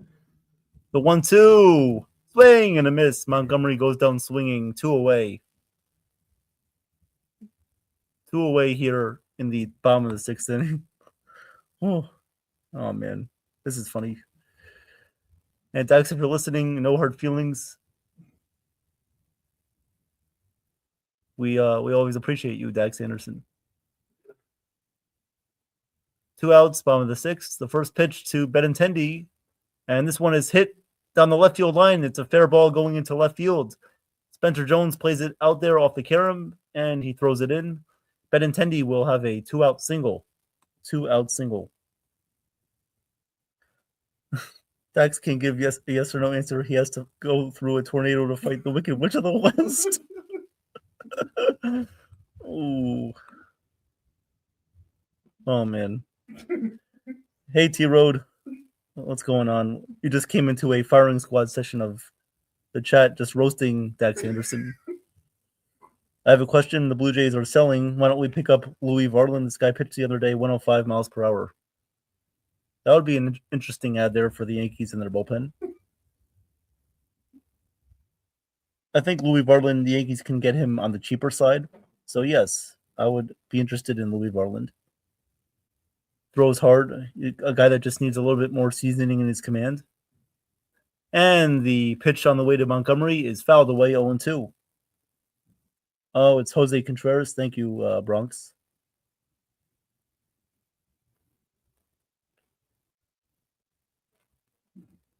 Chef, he's working on maybe possibly letting you in on a teaser, potentially. Oh, man. 0-2 on the way. The pitch. Up high, 1-2. 1-2 here on Montgomery.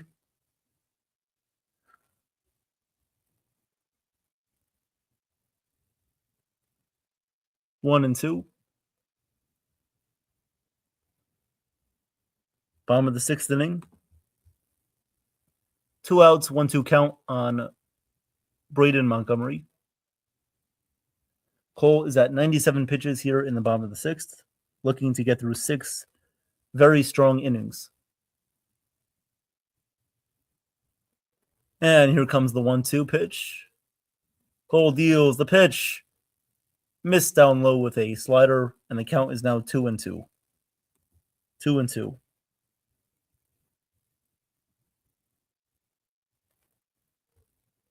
And it's throwing shaded decks the same way he did. No, it wasn't me, Damon. It's not me. It's not me. I'm just reading the comments. The pitch. Swing and a miss. He struck him out. Cole strikes out Montgomery to end the 6th inning, and most likely that will do it for his night. He strikes out 7 White Sox hitters tonight. No runs allowed. So a very good outing there for Garrett Cole as he ends the night with 2 walks allowed, 7 strikeouts, no earned runs, 4 hits, and goes 6 innings. So a very solid start. And Cole's ERA is going to lower now to about 3.57 in his season. Coming up to bat for the Yankees in the top of the 7th is going to be Austin Wells, Paul Goldschmidt, and Ben Rice. So 9, 1, and 2 coming up to bat.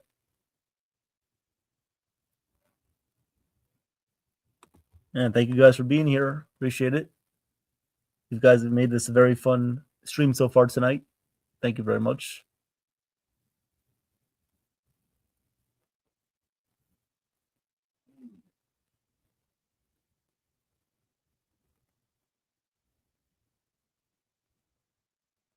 So going to the top of the 7th inning, ready for this for the rest of the game tonight.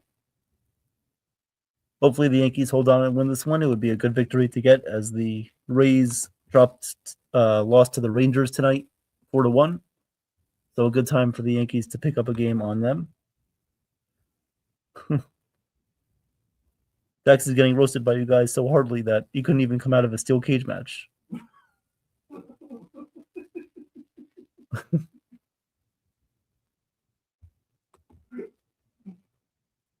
Most likely Cole's night is going to be over. Damon, most likely his night is done at 97 pitches. Dax's teaser is coming to your front door with a big billboard check from Publishing Clearinghouse. Oh, God. Oh. This is like Comedy Hour Central right now. You guys are just teeing off here on Dax Anderson. It's like going to Topgolf and it shows your speed on the way, and that's like Dax Anderson's speed as he left the building after you guys roasted him so hard.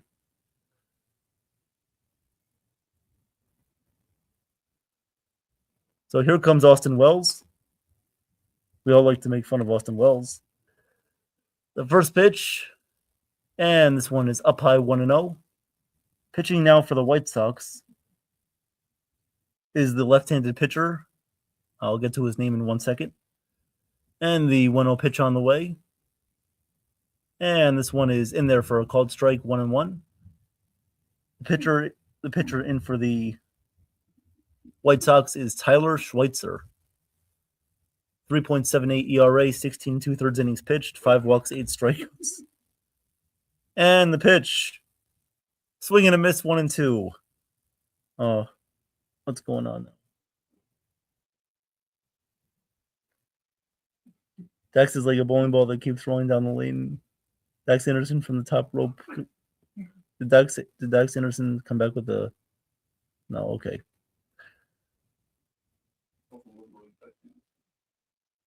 And here comes the 1-2 to Wells. The pitch, swing and a miss on a slider that bounced up there from the dirt. Don't know why he decided to swing at that one. And there's one away here in the top of the 7th inning.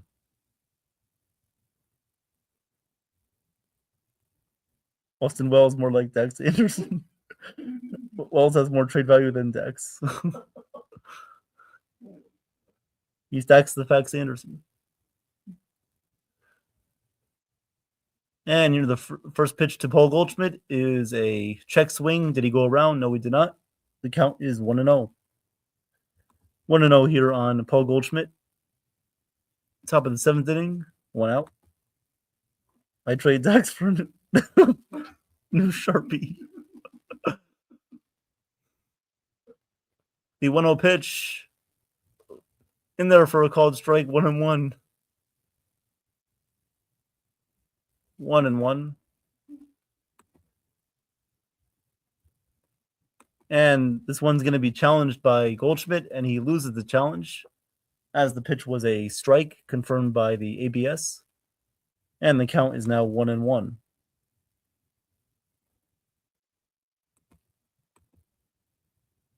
Here comes the 1-1 on the way. And the pitch inside 2-1. 2-1 here on Goldschmidt. You guys are roasting Dax Anderson worse than the Night of Nines. And here comes the 2-1 on the way. The pitch down low, 3-1. 3-1. Oh, below is just firing off shots right now. Below right now is at the top rope of the wrestling match, the wrestling cage, and he is just about to fly off like Braun Strowman. The 3-1 pitch outside, ball 4, and Goldschmidt works a walk. Runner on first base, 1 away, and Ben Rice will come up to bat. Ben Rice coming up to bat. Rice is 0 for 3 tonight. And here comes the first pitch to Ben. Schweitzer deals the pitch down low, 1-0. 1-0 here on Ben Rice.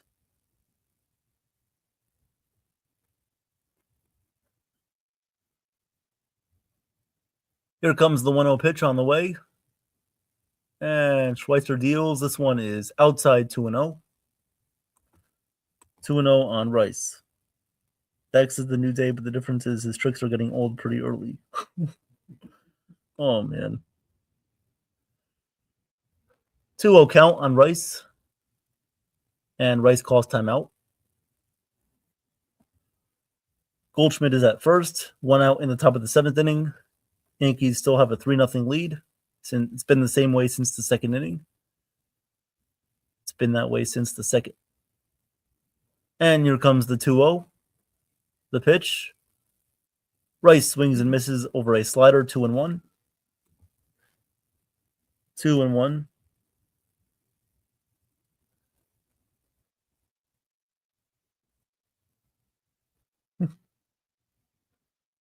The 2-1 pitch to Rice. This one is fouled away, 2-2.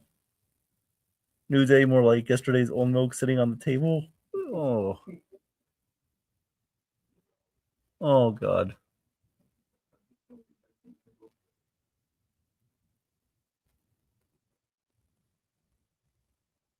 Two and two here on Rice. And Schweitzer deals the pitch. Rice hits this one to the shortstop, and it's caught on the fly. There was a little fly ball there. He reached out for that pitch, and he just popped it up to the shortstop who made the play. 2 away here in the top of the 7th. Top of the 7th, 2 away. Rice with a little check swing. Pop out to the shortstop, 2 away. And now that will bring up Ahmed Rosario. The first pitch to Rosario misses high and away, 1-0. 1-0 here on Ahmed Rosario. Rosario is 0 for 3 tonight, 2 strikeouts and a lineout.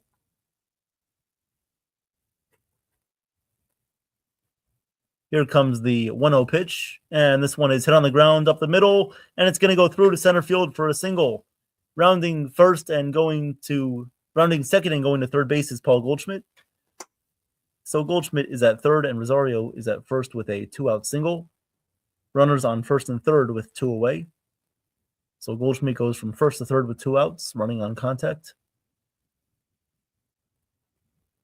Runners on the corners, 2 away, as that will now bring up Jason Dominguez.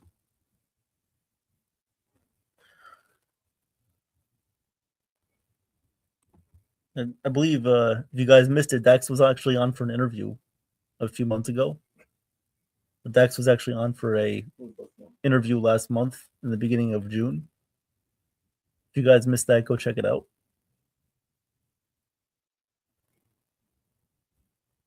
And we're just waiting for some sort of delay here in this game. Don't know what the delay is. Just waiting for Dominguez to come up the bat, who is 2 for 2 on the night. 2 singles, hit by pitch, scored a run, and has a stolen base. And the first pitch to Dominguez, the pitch. Down low, 1-0. Steel cage match, Joe and Dax versus Chef Evan and Jason, special ring announcer Nathan, and guest referee Bio Roberts. And the 1-0 pitch to Dominguez. This one is hit on the ground sharply, but right at the third baseman Vargas. He throws to second, and the out is recorded at second base. So no scoring there for the Yankees in the top of the 7th. We're going to go to the bottom of the 7th inning. Coming up to bat for the White Sox will be Tristan Peters, Chase Mydroth, and Drew Romo. Bib Roberts. Okay, that's what I thought you meant. Mighty Funny. Thought you meant Bib Roberts there. Thank you.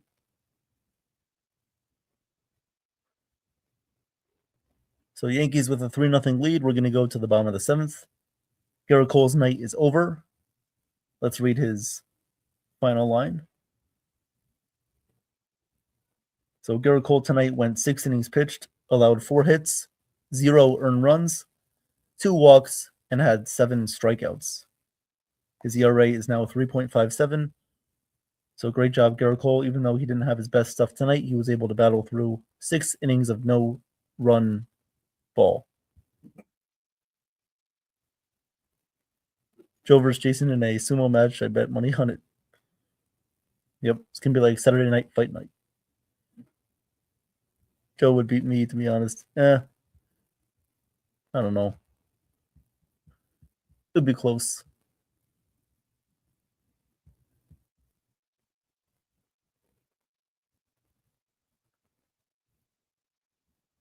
All right, so coming up the bat, Tristan Peters, Chase Mydroth, and Drew Romo. Still waiting on who's coming into pitch for the Yankees here as we wait for the bottom of the 7th. Thank you guys for being here tonight. Press the like button. Subscribe to the channel, please. We have play-by-plays coming up for you guys for the next 3 nights and the rest of the week, coming up against the White Sox for the next 2 days, and then the Cubs for a 3-game series over the weekend. And then, of course, on Sunday night will be our trade deadline preview show, and then on Monday is the trade deadline show.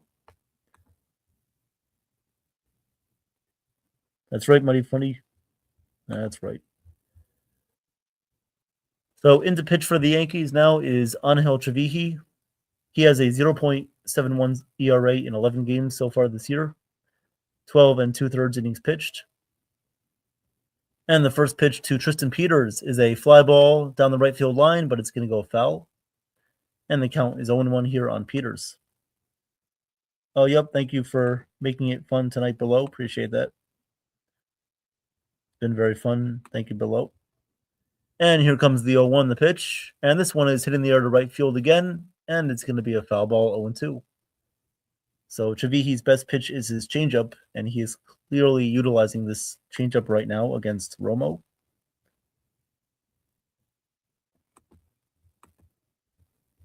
And here comes the 0-2 on the way. And Chavihi sets and deals the 0-2. And the pitch. This one is popped up on the infield. Chavihi coming in. Austin Wells calling it. And now Chavihi calls him off, and he makes the play. Chavihi calls off Austin Wells. He makes the catch. He says, I'm just going to do this by myself. I don't need you to help me. And there's one away here in the bottom of the 7th inning. One away. Austin Wells called it, but then Chavihi called him off. One out. Austin Wells is bumping into everybody tonight. He thinks it's bumper cars. The pitch is a bunt attempt right back to Chavihi. He throws to first. Wild throw, but he made the nice throw to Paul Goldschmidt there to record the out. throw was a little bit offline, but Goldschmidt was able to corral the ball there and make the nice catch as he was reaching to his left. 2 outs in the bottom of the 7th inning, 2 away. And that was Chase Mydroth up the bat. So that will now bring up Drew Romo. Tavihi was 2 quick outs here in the inning. Like to see that. He's been very effective so far in his outings with the Yankees. The first pitch to Romo is a slider that misses off the plate, 1-0. Thank you, Mighty Funny. Thank you guys for being here tonight. Appreciate the laughter, the fun, the jokes. The 1-0 pitch is swung on and missed by Romo. Now the count's 1-1. 1-1 here on Drew Romo. Yeah. At the end of the day, it's all about 365 days to get to you. The 1-1 pitch swung on and missed, 1-2. And Dax Anderson might be finally falling, but now he's getting back up. Brent Hedrick is warming up for the Yankees in the bullpen, ready to go for the 8th. Here comes the 1-2 to Romo. Javi sets and deals the pitch, and it's a fly ball to center field. Grisham moves back a couple of steps, but he has room, and he makes the catch to end the inning. A very solid inning, 1-2-3 for Chavihi in the 7th. And we're going to go to the 8th inning. Coming up to bat for the Yankees in the 8th is going to be Frank Grisham, Anthony Volpe, and Jazz Chisholm Jr., barring any substitutions, of course. So this is a very well-pitched game so far for the Yankees tonight. Like to see it. And just hope that they can get the win and get a game back up on the Rays.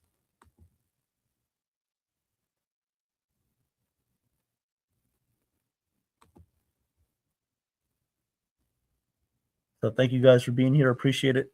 Been a lot of fun tonight. The funny thing is that the last 2 games I've called, I believe, well, not the last game, but then the game before that, the game on Friday night against the Phillies, that game was a shutout. So if this is a shutout tonight, then the last two out of 3 games that I've called would have been shutouts. That's always good. Do another quick update on the scoreboard to see if we have any updates. The Pirates tied up the D-backs 6-6. That game is in the top of the 10th. Dax Anderson's Twins are still down 2-1 going to the 9th. Astros up 1-0 on the Angels, top of the 2nd. Red Sox and the Athletics are scoreless in the 2nd inning. Padres Rockies scoreless in the 1st. Brewers Giants scoreless in the 1st. And any other finals? No other finals to be said. Nationals are still up 8-3 on Toronto. I haven't really seen any other updates in regards to trades or anything like that. But I've mentioned the rumors before about the rumors surrounding Jeffers and Mason Miller.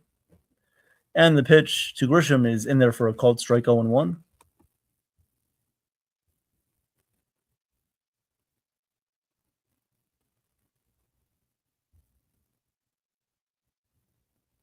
Here comes the 0-1 on the way to Grisham. The pitch up and inside, 1-1.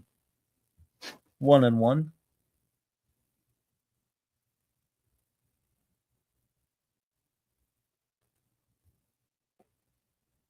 Here comes the 1-1 on the way to Grisham.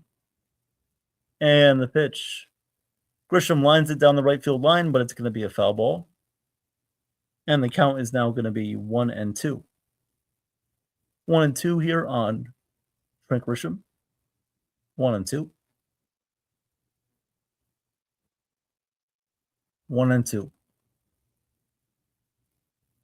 Top of the 8th, nobody on base, and there's no one out. Here comes the 1-2 on the way from Schweitzer, who's still in, Tyler Schweitzer.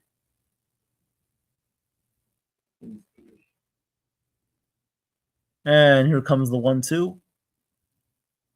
The pitch is up high, 2-2. 2-2.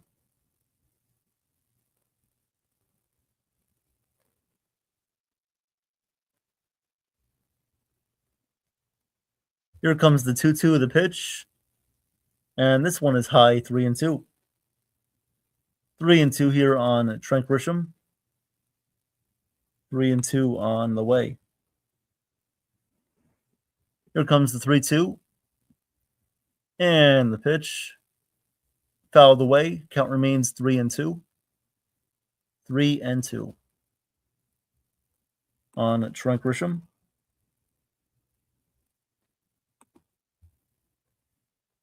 Here comes the 3-2 on the way again. And the 3-2 pitch. Ball 4, he walked him. So that will put Trent Grisham on first base with nobody out. I guess he's worth $22 million now, huh, Ken? Oh, I'm sorry. Didn't mean to say that. So that will now lead to the Anthony Volpe at bat.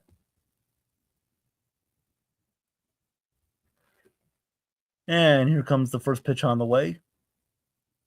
Inside, and the count is 1-0. 1-0 here on Anthony Volpe.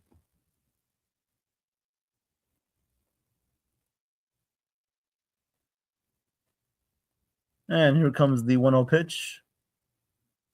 And this one is fouled away. The count is now 1-1. 1-1 here on Anthony Volpe.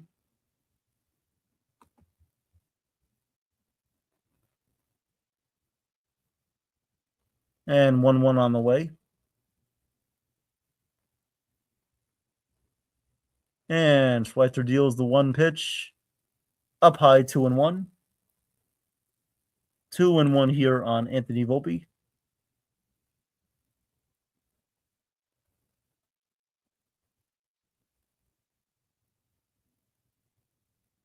And here comes the 2-1, the pitch.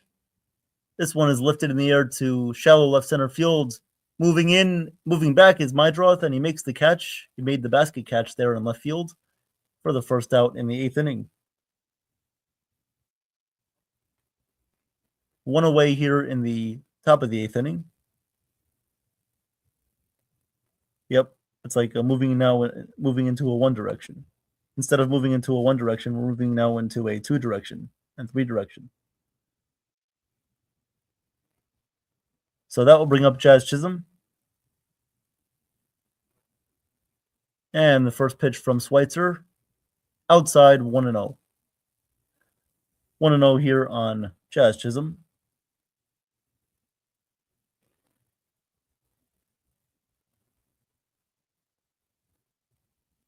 Here comes the 1-0 pitch on the way.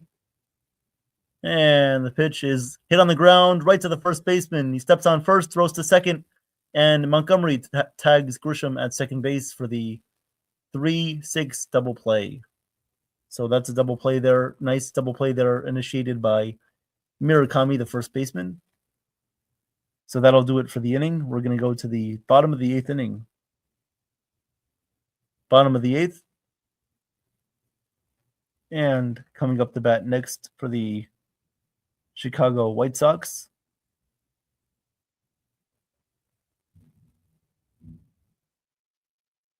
I was just waiting to see who they're going to have coming up. Red Sox are still scoreless with the A's.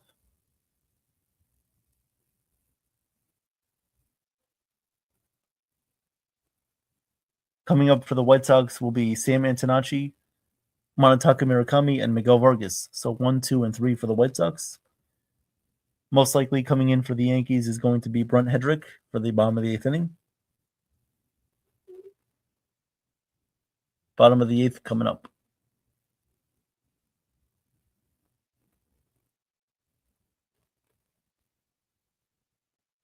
Thank you guys for being here tonight.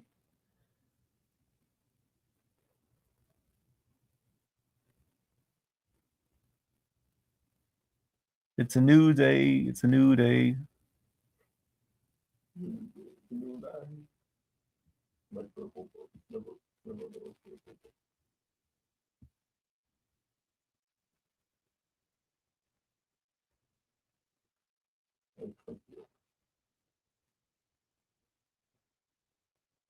So just waiting for the 8th inning coming up.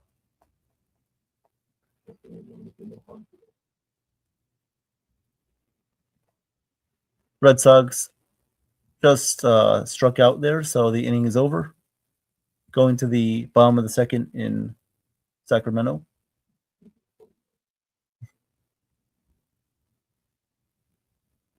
Looks like Liverpool FC against the Wrexham in a soccer games coming up soon at Yankee Stadium.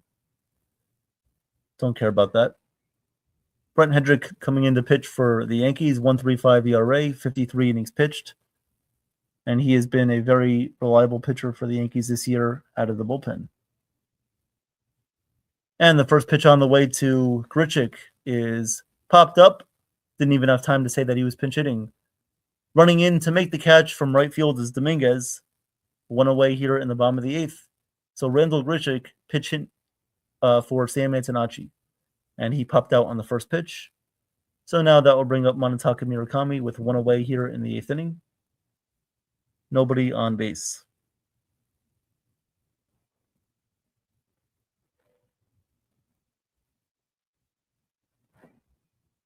And here comes the first pitch to Murakami, and this one is in there for a called strike 0-1.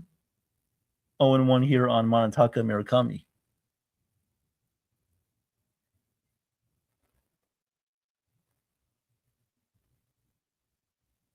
The next pitch to Murakami is hit on the ground, check swing to shortstop. McMahon throws to first in time to get Murakami 2 away here in the bottom of the 8th. 2 outs, bottom of the 8th inning.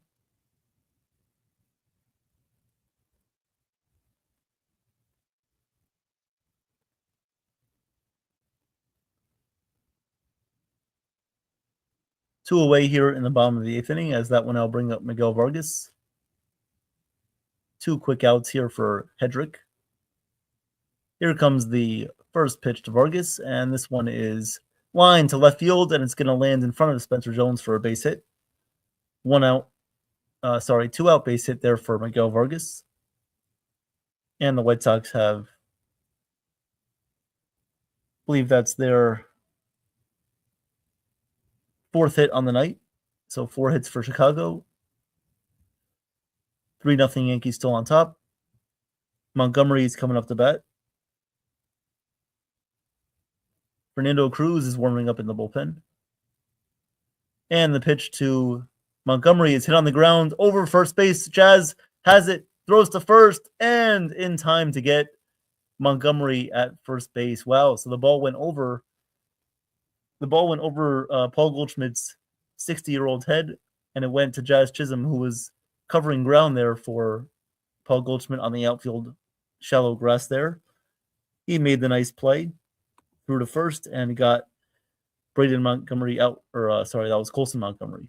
And he threw Colson Montgomery out at first base. So another pretty quick inning there for a Yankee reliever. Javihi and Hedrick both working solid innings there out of the bullpen. And the Yankees are just 3 outs away from winning this game tonight. Going to the top of the 9th inning, the Yankees are going to have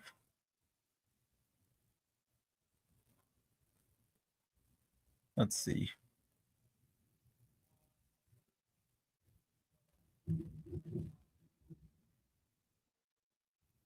So the Yankees will come up to bat here in the top of the 9th inning in their order.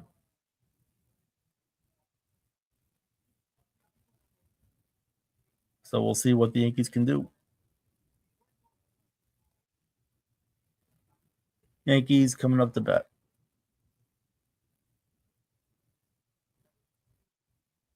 Three nothing Yankees on top.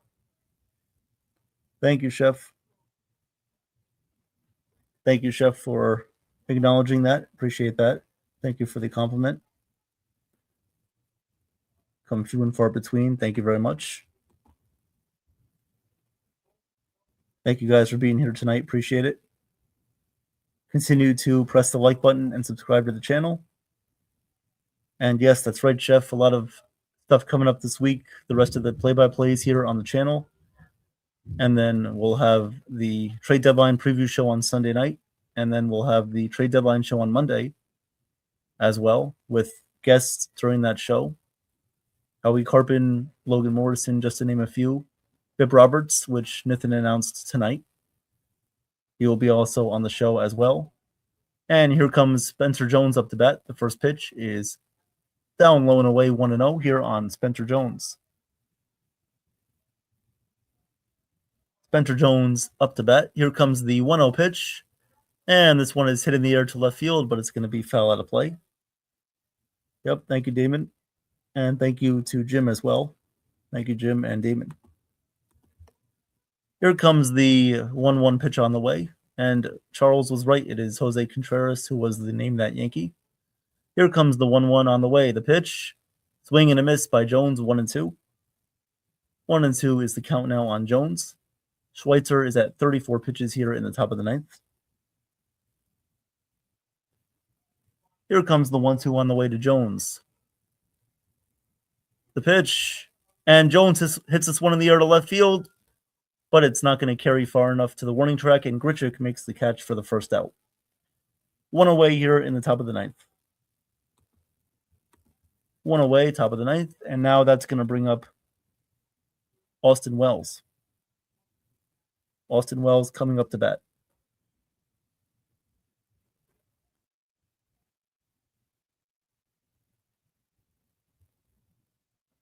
The first pitch to Wells is up high. Whiter misses with a fastball. The count is 1-0. 1-0 here on Austin Wells. And here comes the 1-0 pitch. Schweitzer sets and deals the 1-0 pitch. And Wells pops it up mile high on the infield. Third baseman is Vargas under it, and he makes the catch for the second out. 2 away here in the top of the ninth. 2 away, as that will now bring up Paul Goldschmidt, who is leading off tonight and is still in the game. David Bednar in the bullpen for the Yankees, warming up to hopefully close this one out. Due up for Chicago is Benintendi, Montgomery, and Peters in the bottom of the ninth. The first pitch to Goldschmidt, and this one is lined right to the shortstop, and right there is Braden Montgomery to make the catch. Sorry, Colson.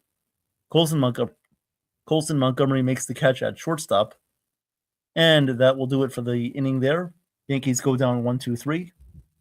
Jones, Wells, and Goldschmidt are all retired. Coming up in the top of the ninth inning, White Sox have Benintendi, Colson, Braden Montgomery, and then Tristan Peters. So Benintendi, Braden Montgomery, and Peters coming up to bat for Chicago. In the bottom of the ninth inning, they'll have one final chance to score 3 runs. If not, the Yankees will win tonight's game and improve to a 61-46 record. I appreciate everybody being here tonight. Thank you for the support. Thank you for hitting the like button as well and being active in the chat tonight.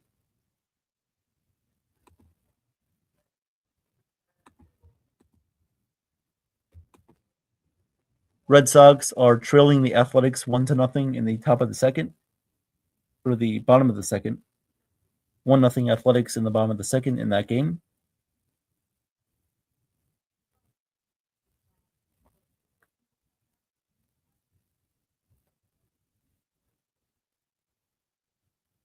Thank you guys for being here.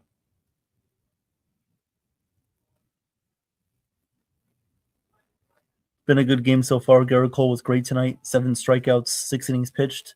Didn't have his best stuff. Had to work for it. But he was able to get out of a couple of jams in those innings and was able to locate his pitches well enough to not give up any runs in this game.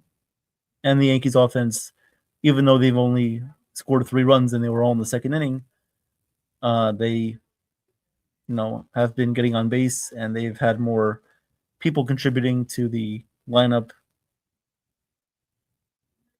in tonight's game. So good to see that as well. Good to see a good performance by Dominguez. Good to see Anthony Volpe get an RBI. Good to see Spencer Jones get an at-bat or 2. He needs to play more often, in my opinion, but we'll settle on this. So David Bednar coming into the game with a 2.40 ERA. 21 consecutive scoreless appearances for David Bednar. Here comes the first pitch to Benintendi. And Bednar deals the first pitch. In there for a called strike 0-1. 0-1 here on Benintendi. 0-1. And here comes the 0-1 pitch on the way from Bednar. He deals the pitch. Grounded foul 0-2.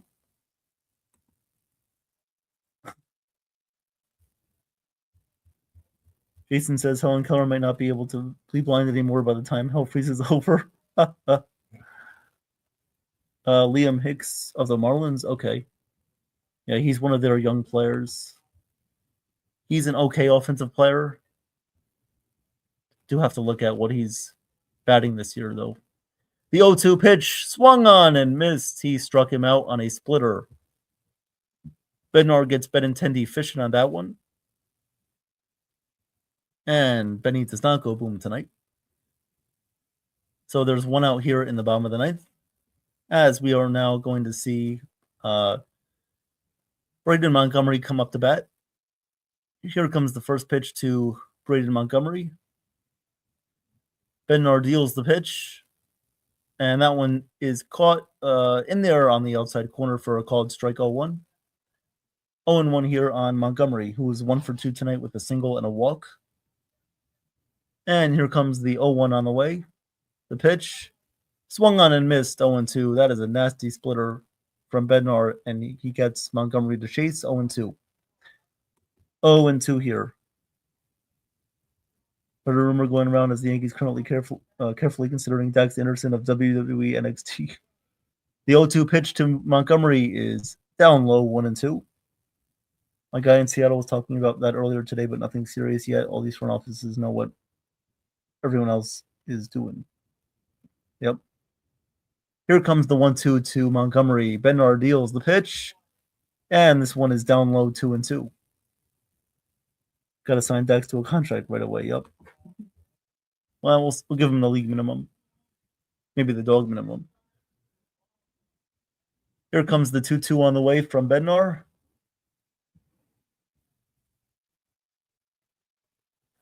And the 2-2 pitch. Montgomery lines this one to right field. It's going to be a base hit in front of Dominguez. He fields it in, and the White Sox have a base runner here in the bottom of the ninth. A one-out single there from Braden Montgomery. As Bednar was trying to catch the outside corner there with a splitter, but he did not get it far enough, and he left it out over the plate for Montgomery to hit into right field. So that will bring up Tristan Peters with a runner on first, 1 out. Tristan Peters is 0 for 3 on the night. And here comes the first pitch from Bednar. The pitch. And he catches the bottom of the strike zone with a called strike 0-1. Curveball. So that's 0-1 here on Tristan Peters. Here comes the 0-1 pitch to Peters. Bednar sets and deals the pitch. Inside 1-1. 1-1 here on Tristan Peters.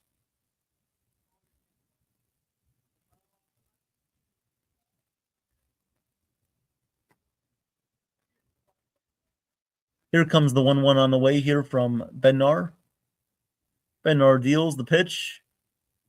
Outside 2-1. 2-1 here on Tristan Peters. 2-1.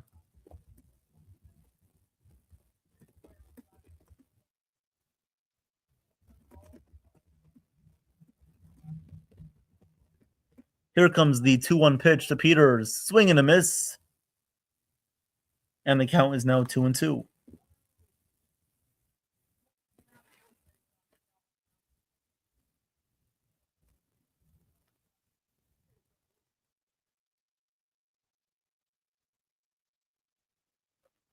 Here comes the 2-2 pitch to Peters.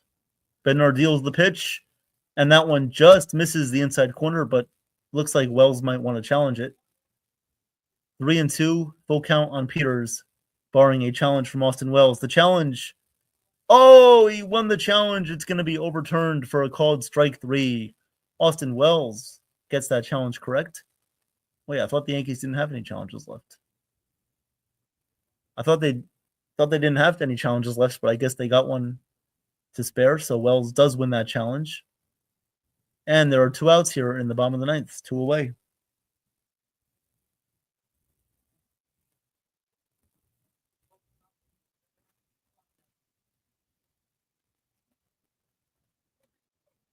Here comes the first pitch to Chase Mydroth.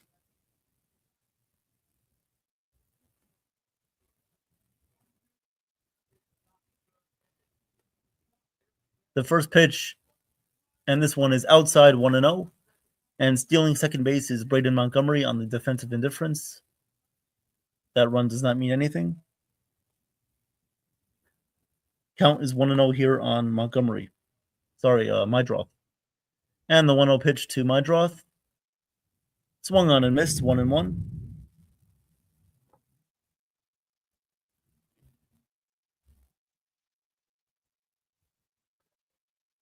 There's Boone looking on. First, here comes the 1-1 on the way. Bednar deals the 1-1. Pitch. In the dirt, 2-1.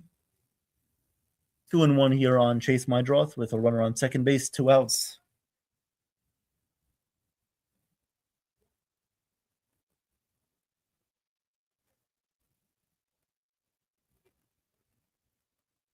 Here comes the 2-1 pitch from Bednar. And the pitch. This one is hitting the air to left field and deep. And this one's going way back there, and it's going to be a home run. Mydroth hits a 2-run home run there from David Bednar, off of David Bednar, and the White Sox have cut the lead down to 3-2. Luckily, that was not a 3-run home run, only a 2-run home run. So Bednar's 21 consecutive scoreless inning streak is now over. More over than a bulldog waiting to be released from its cage. So unfortunately, Bednar does allow 2 runs there, but the Yankees are still on top 3-2. Hey, Celia, welcome back. You popped in at just the right time. 1 bat isn't enough, that's for sure. Yep, that's definitely a good opinion there, and I do somewhat agree with that right there. Yep, that's right. That's right. Joey said that when a team always shuts out another team, that team always scores in the first inning, just like what the Phillies did in Saturday's game. So hopefully this will maybe negate that. Maybe we know Cam is on the mound tomorrow, so Cam pitching tomorrow will be a great matchup. It'll be a great opportunity for the Yankees to win that game tomorrow, as Cam is on the mound. He will face off against Davis Martin tomorrow. So 2 outs, 3-2 game now, as the White Sox cut it to 3-2. And now coming up to bat is Everson Pereira, the former Yankee prospect and player. The first pitch to Pereira from Bednar. The pitch in there for a called strike, 0-1. Hey, Mario, the Yankees are up 3-2. 3-2. Bottom of the ninth inning, and there are 2 outs. The 0-1 pitch to Pereira. Swing and a miss on a high fastball, 0-2. 1 strike away. 1 strike away from Bednar locking this one down. It was bound to happen, guys. It was bound to happen for Bednar giving up a few runs. As long as he doesn't give up the lead, that's all that matters. The 0-2 pitch.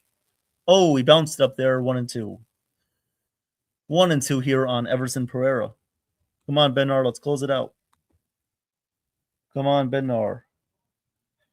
Let's get Pereira here. The 1-2 pitch coming up to Pereira. Bednar deals the 1-2. And the pitch. Swing and a foul ball tipped in out of the glove of Austin Wells. If he held on to it, it would have been strike 3 swinging, but Wells does not hold on to it. And now we have to wait for one more pitch to be thrown here from Bednar, hopefully retiring Pereira. Here comes the 1-2 from Bednar.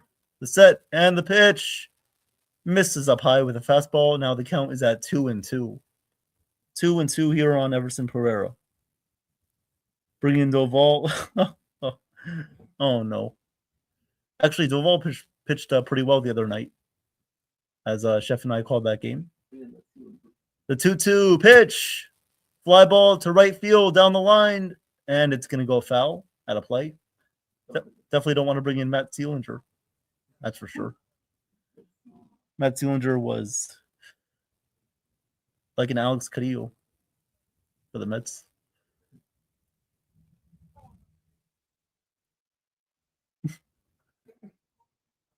Here comes the 2-2 from Bednar to Pereira. The pitch. Grounded foul behind the plate. And Pereira's putting up a good bat right now. Good at bat right now against Bednar. Putting up a good at bat.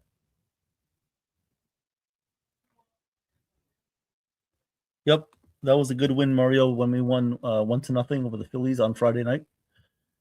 Here comes the 2-2 on the way from Bednar. And at the stretch, the pitch. Swing and a miss. He struck him out swinging to end the ball game. And that'll do it. The Yankees win by a final score of 3-2. Very solid win by the Yankees tonight. Even though they scored all their runs in the second inning, they were able to pull this one off behind a good performance from Garrett Cole tonight. And the bullpen in relief, Chavihi and Hedrick and Bednar all came in to close this one out. The Yankees win by a final score of 61, not 61. Yankees win by a final score of 3-2, and their record improves to 61-46 on the year. Since we saw the Rays lose the other night, or tonight actually, the Rays lost tonight. So the Yankees will now be a game and a half behind Tampa Bay for first place. Depending on what the Red Sox do, we will wait and see. Right now, the Red Sox are 4.5 games behind us in the standings. So if they win, then we'll still be 4.5 games on top of them. And if they lose, we'll be 5.5 games on top of them for second place. And in the wild card, I'll just check that real quick.